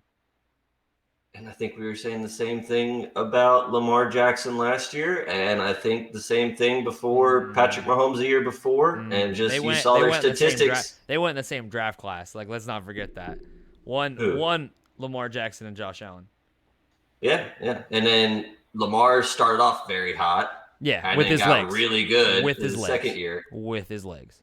I mean, is Allen not doing the same thing? Not as much as Lamar is, for sure. He extends plays with his legs. He still uses his arm way more. Yeah. But I mean, from like what we were saying, like him coming off of his MVP year, they were saying like he still has so much to grow as a quarterback. Like, what kind of player can he be once As he a combines quarter, so both? all right, take away the actual physical running element away from it. From a quarterback standpoint, Josh Allen, I think, has grown from a quarterback standpoint 10 times what Lamar Jackson has grown, 5 times at least. I'm saying 500 to 1,000%. If they both started off here, and I think they were very similar in terms of their accuracy issues and everything you could nitpick about them from a flaw standpoint, other than Josh Allen just had that cannon for an arm and had some throws that nobody else in all of college football has ever made. Sure. Yeah. And I see why you feel that way, and I see why most people are going to disagree where I'm coming from. I just think that we're going to see a little bit of a pumpkin. It's going to come back a little bit, and from what I remember, because I had Stephon Diggs on a few of my teams, and he did well for me. A lot of the plays were just good play calls. Like, they were wide open, like Cole Beasley, 10 yards down the field, 15 yards down the field. Diggs, 15 yards down the field to 20 yards down the field. I mean, it was just really good offense. So I think so not to cut you off, but I think you are underestimating the ability to elaborate on that. Like, I think you're underestimating what is the term I'm looking for? Like, not camaraderie, but like having rapport with your wide receivers, having that time. I mean, I think timing has so much to do with it, and that's why do you remember when we seen Aaron Rodgers year 1 in that system compared to Aaron Rodgers year 2 in that system? I was writing Aaron Rodgers off year 1. Year 2, he goes and wins an MVP in the little 4 system.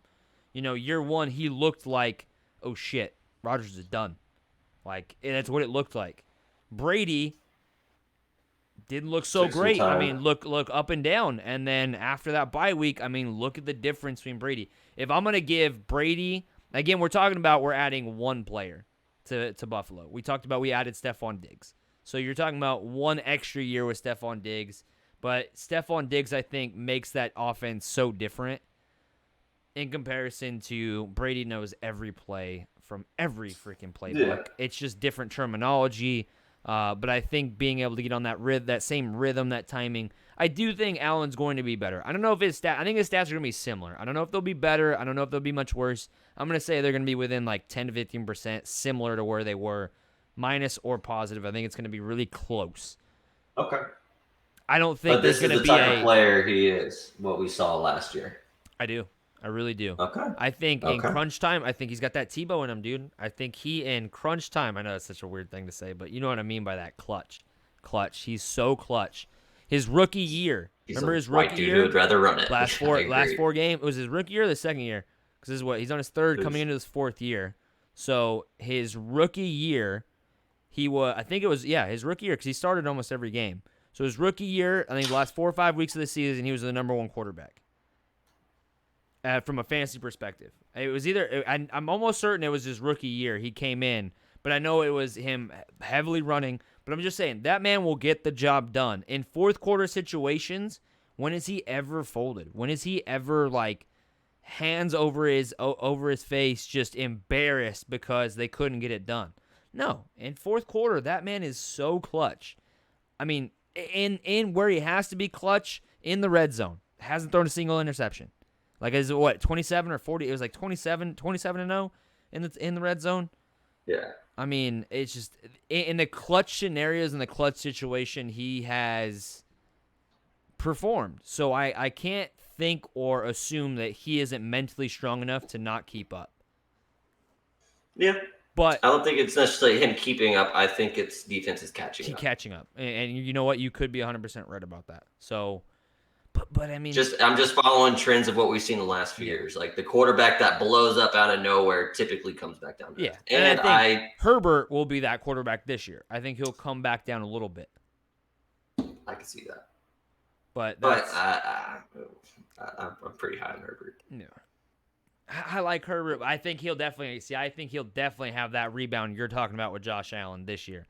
I think he's going to drop back down to slight normalcy. People will figure out.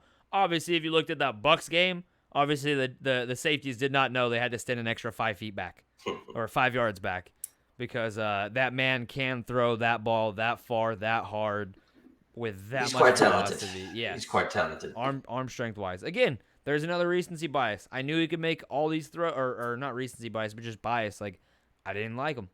I didn't like him from the system. I didn't like him from all the everything I seen around him. I thought he was inconsistent as a thrower. I still have from a decision-making standpoint, I still have a lot of shit I can nitpick about Justin Herbert, especially when if you want to break down just fourth quarter film, be my guest and break down just fourth quarter film for Justin Herbert and tell me who's a better quarterback. Because you know how many times he had a lead this year? A lot. He had a lead on the Bucks. He had the lead on the Raiders. He had the lead on the Broncos. He had the lead on a bunch of teams and couldn't hold it down in the fourth quarter because of decision-making. So what do you see the Chargers overall as a team then? Like, where do you think they end up record-wise? Oh, man. Because every year the media loves them as, like, the new AFC West champions. It's like clockwork. 8-9, 9-8. 8-9, 9-8. Just so they decrease. Melvin Ingram. I mean, lost Casey Hayward. That could be big. Like, those are two of their better players on defense. Yeah. I mean, you got Derwin James coming back. You've got Nasir Adler who's going to be healthy finally. You've got, they still have plenty of pieces.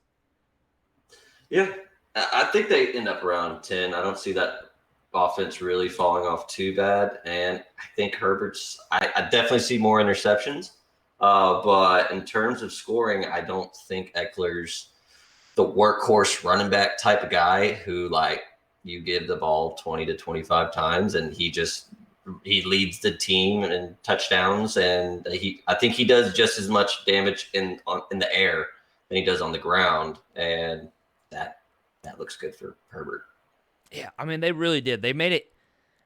There's not a better situation for a rookie quarterback that I can think of in recent years than. What a segue. LA. What a segue. Because if you weren't happy with my Josh Allen hot take, and I could save this for another time, we don't have to include this. But I think Trevor Lawrence does everything that Justin Herbert did last year. I think Urban Meyer is right now already a top 5 offensive mind in the league. I think he's shown in college that if Kingsbury's coming up here and he's seen as a revolutionary. I can name 5 before I put Urban Meyer on there. Okay. I could definitely name 5. I think you've seen that he's been able to be consistently successful with multiple different types of quarterbacks in college. And yes, it is college. I understand. But at the end of the day, X's and O's are X's and O's. And it does trend. Getting players open is something that a person can specialize in. McVay specializes in it. DeBoll seems to have gotten his hands on a way to do that. Shanny does that. I just don't see Urban Meyer like falling apart just because he's dealing with older athletes. I mean, he's still dealing with the top athletes in the world, and he seems to have players specifically catered to his style. And by the way, he has the best quarterback prospect since Andrew Luck. I could see them. They could blow up. I could see them blowing up. Arguably, but their defense is going to be shit. If we knew, so then you wouldn't. Again, you could say that since that's because we knew what Andrew Luck was going to be, so we're not going to want Trevor Lawrence. We didn't know what Patty Mahomes was going to be, so I'm not going to say he's the best. I did.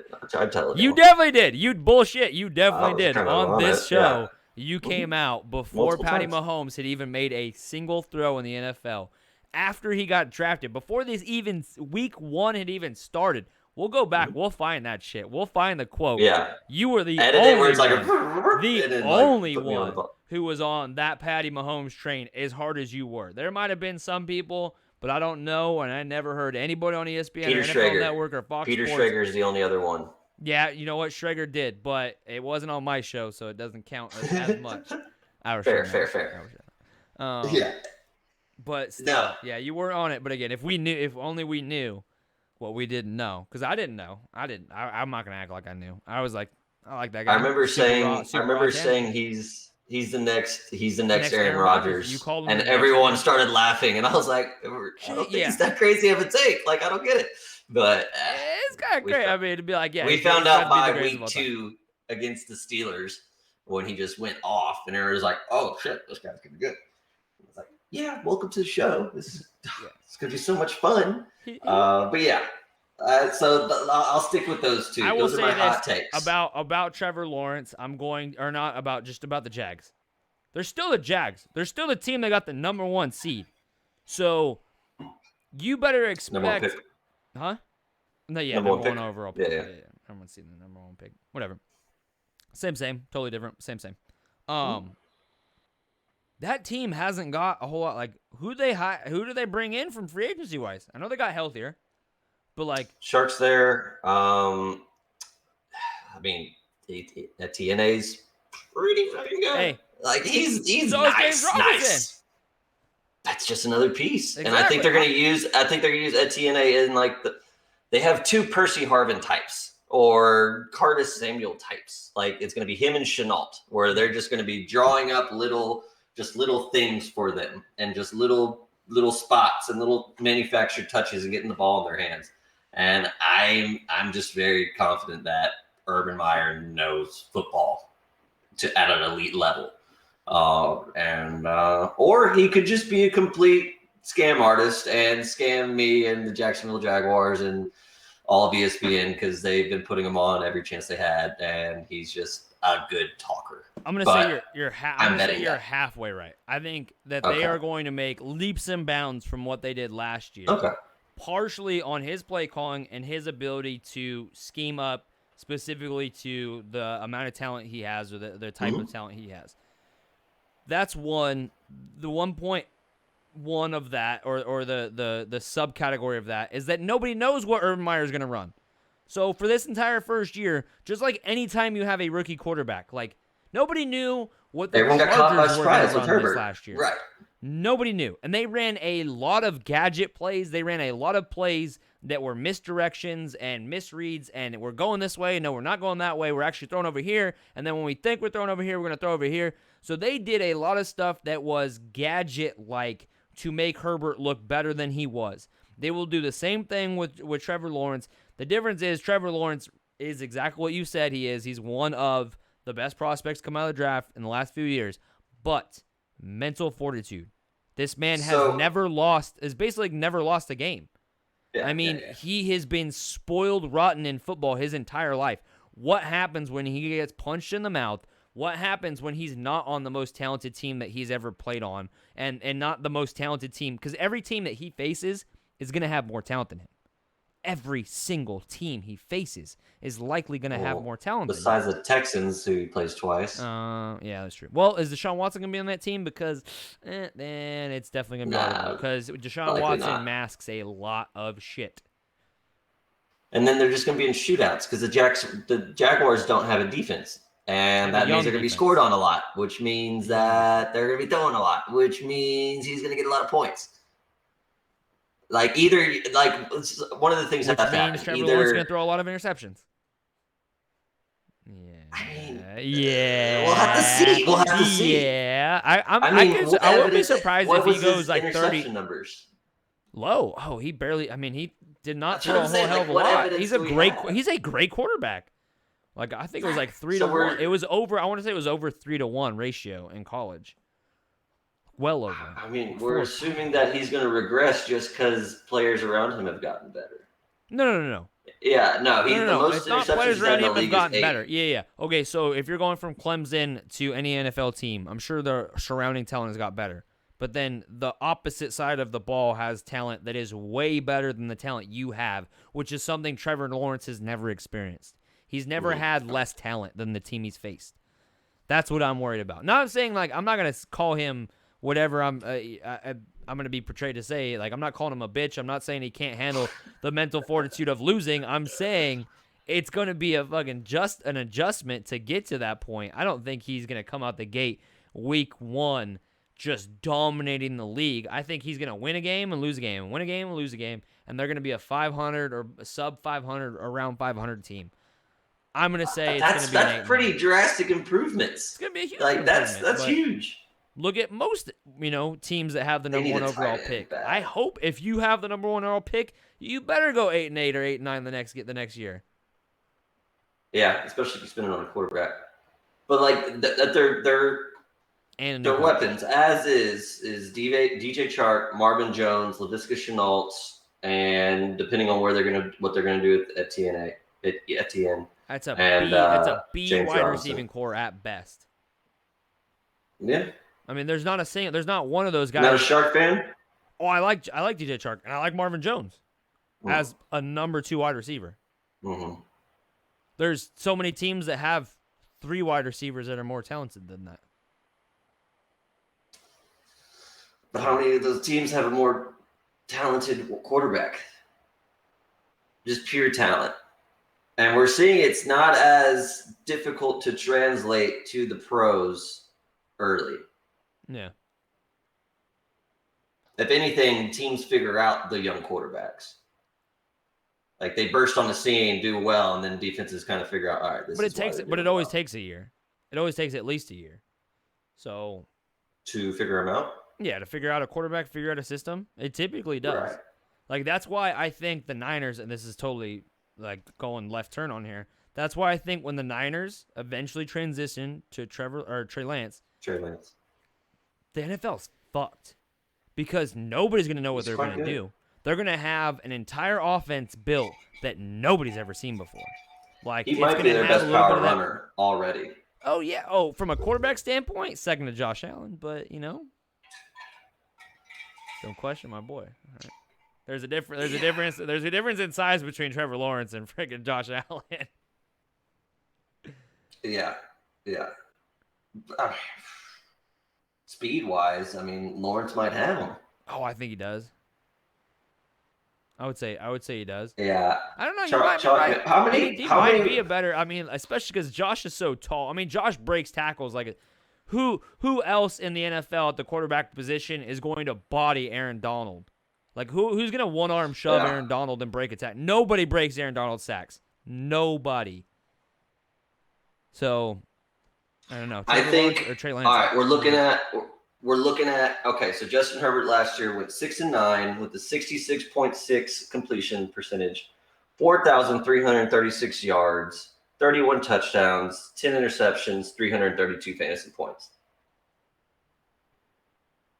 I think Lawrence could get more touchdowns than that. How many rushing did he have? He had to have some rushing touchdowns. He had 5 rushing touchdowns. Yeah. Dude was going for it. So he had 36 total touchdowns. I think Lawrence is right around there. I do. Just because Urban Meyer is going to be out here trying to prove himself. He's been waiting for this for so long. He's got so much in his pocket. So you think he's just like, this has been building for years. Like he has this master genius plan. He's just gonna get the number one quarterback prospect, bombard the NFL with plays they've never seen before. I just don't think they have the amount of talent to do it. I don't think you can coach and scheme them up that good. Are you really think he's that much better than Kyle Shanahan, or he's that much better than any of the top elite? Like, Kyle? What if McVay had this situation? What if McVay was the coach of the Jacksonville Jaguars right now? Where would you put him? I think I'd put him a little higher than Urban Meyer. It's proven. Okay. But you're saying, but you're comfortable saying that the ability is in these players to do better than what to reach that height, essentially. I mean, we've seen McVay turn chicken shit into chicken soup before, or like more so than Again, it's like Urban Meyer's unproven. To me, he's unproven. But so like I will give him year one. I think year one he's gonna have.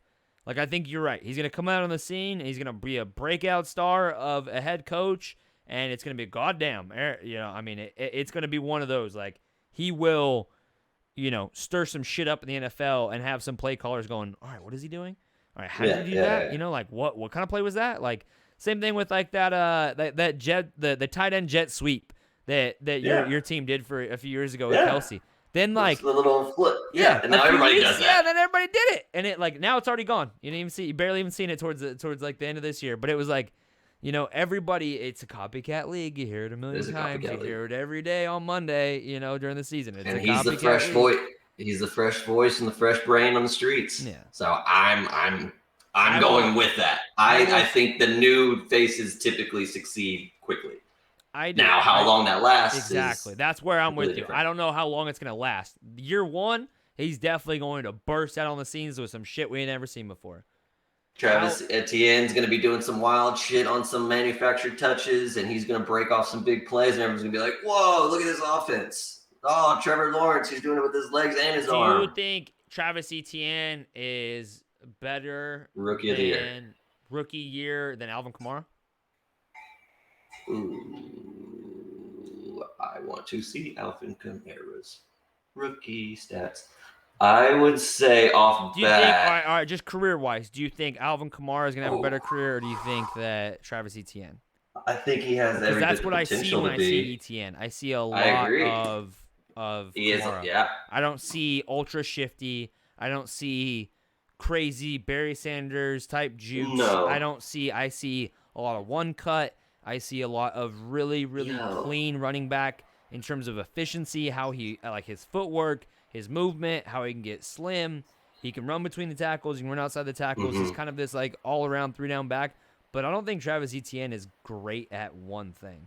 I think he is a very, very good universal back, 3-down back. A 3-down back is so undervalued in today's football. Like it bugs me how people don't realize that when you have 3 different backs, you're showing your cards. Yeah. Because you have tendencies for each one of these backs. Yeah, so you literally you're presenting a tell. The whole scouting matrix is built off that, not being able to show your tell. That is the easiest tell in the world when you have 3 different backs that do 3 different things. That was the flaw of the Bucs this year. They tried to make Rojo a freaking 3rd-down back.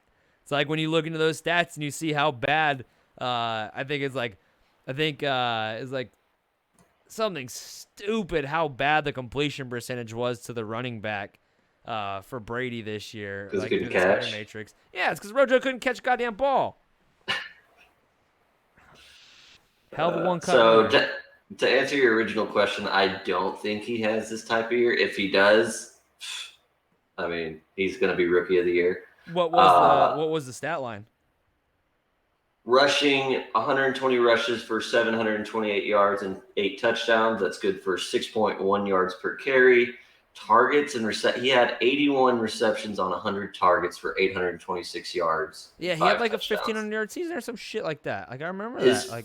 He had 1,554 yards from scrimmage and 13 overall touchdowns on 201 touches. Yeah. See that was. I think he does under that just because that's a stud. And then now click on it. Tell me what did the Saints do that year? They have Ingram that year. Are you on Pro Football Reference? Yeah, I'm a reference, but I just want to get this out. I have no idea. I may have found it at some point last year, but Alvin Kamara had 81 catches each of his first 3 years. Just weird. Didn't see that one coming. The Saints that year went 11-5. Oh yeah, that was the Minneapolis Miracle year. Yeah, and Mark Ingram had 12 total touchdowns and had 14 less total yards than Alvin Kamara. That was crazy ridiculous to think that they broke that up. Why would you probably break at the right time? Yeah, I guess probably because you look at Ingram's a backup and one more. Well, Ingram had one really solid year with Baltimore, but I think the tandem of having the fire and ice, the thunder and lightning, like it pays dividends in terms of how the backs are like not necessarily utilized, but how they play off each other. Like if you have a pounder and the defense gets used to this pounding back who literally is going to smack you in the mouth, and then they go to smack that running back in the mouth, and then that running back's 10 yards downfield already because he's way quicker and faster than the other one, they ain't ready for it. I think they like what they got with Murray. He'll probably provide some value. You don't like Latavius? That's been a fucking joke. You don't like Latavius? Latavius is like a good C+ back. He's a good backup back. I mean, come on. Like you're telling me they couldn't do better on a 1-2 tandem than Latavius Murray? Like, what has Latavius Murray ever done that's been outstanding? Yeah. Solid back. I would love to pull up Latavius Murray Low sleep. highlight reel dating back to what, OU? Did he go to OU? Is that where he went? No, I I'm thinking. think he's thinking of DeMarco. Yeah, no, that is DeMarco. He had some good years in Oakland. Blah blah blah blah blah blah blah. As his second year, he went for 1,066 yards and 6 touchdowns on 266. Yeah, he's fine. He's nothing special. No, he's just like it's kind of boring. Like, I mean, he wouldn't be on my Madden team, much less my fantasy team. So yeah, I mean, that's kind of how I look at it. That's fair. They could definitely use an improvement. But no, I mean the Saints are going to be interesting with Michael Thomas not being there for a bit. But I mean, oh yeah, he just had that surgery on. Yeah, so I don't know what that offense is going to be. Who's throwing the ball? Who's even catching the ball? Do they even make Traquan the Smith? playoffs? I don't think the Saints make the playoffs. There's my hot take for you because we got 5 minutes to go. Is that a hot take? Is that really? It probably isn't a hot take. But the Saints are damn sure not making the playoffs this year. I'm going to go on a big old limb and say that. They ain't making the playoffs. Not with Taysom Hill, not with Jameis, and damn sure not with missing MT for what? I think they said the first 4 to 6 weeks. 6 weeks. So he's like literally the centerpiece of that offense, the focal point of that offense, the number one target. So shut down Alvin Kamara, which the Bucs have no problem doing. Shut down Alvin Kamara, and then the rest of the team's trash. Like, yeah, offense for sure. Trash, but they lost so much talent. I don't know if I've ever seen a team get so depleted in talent in 1 year. The proper way to say this is going to be the Saints will miss the playoffs for the first time in 5 years. Yeah. And like what they were in the first each year. The second time in God knows how long. Because I mean they've basically been in the playoffs for 2014 and 2016 are pretty rough on them. They were 7-9 each year. What happened that year?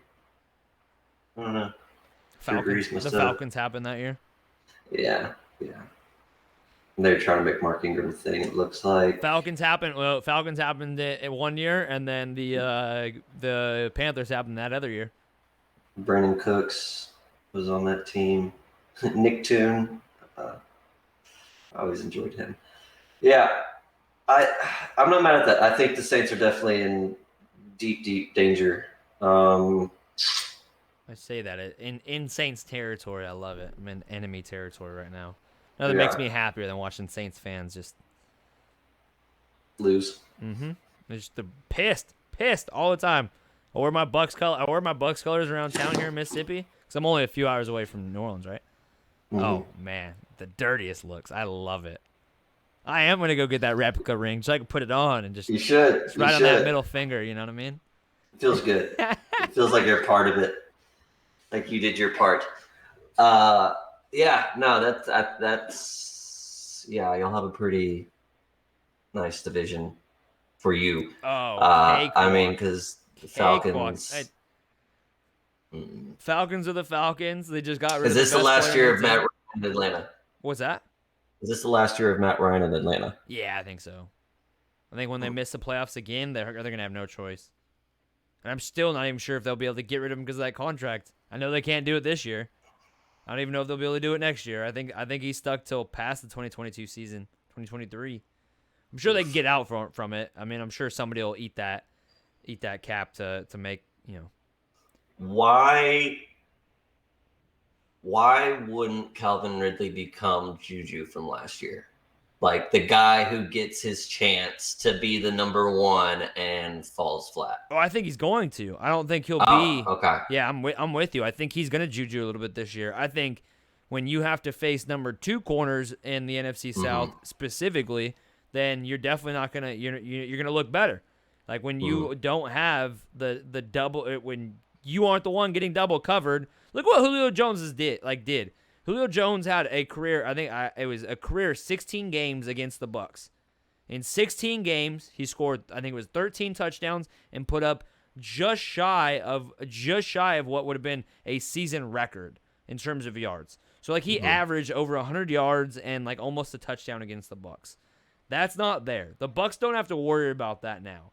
There's no way Calvin Ridley's making up that difference. He may have a good year. It may even be a really good year. There's no way he'll ever be Julio Jones. Yeah. So, I mean, there's going to be other guys on that roster. Again, like, who would you even draft? Yeah, Russell Gage. That's the one I was thinking. Like, in a spot play, Russell Gage, or like on like daily, like DFS. Yeah, Gage, I think, is going to be the guy you look at as the one to receive. Maybe even the tight end, Hurst. Fitz? I think Hurst is in Hurts already gone. He's in New England now. Him and Jonnu. Wait, they went Hayden Hurst? No, Hayden Hurst. They just freaking traded for Hayden Hurst.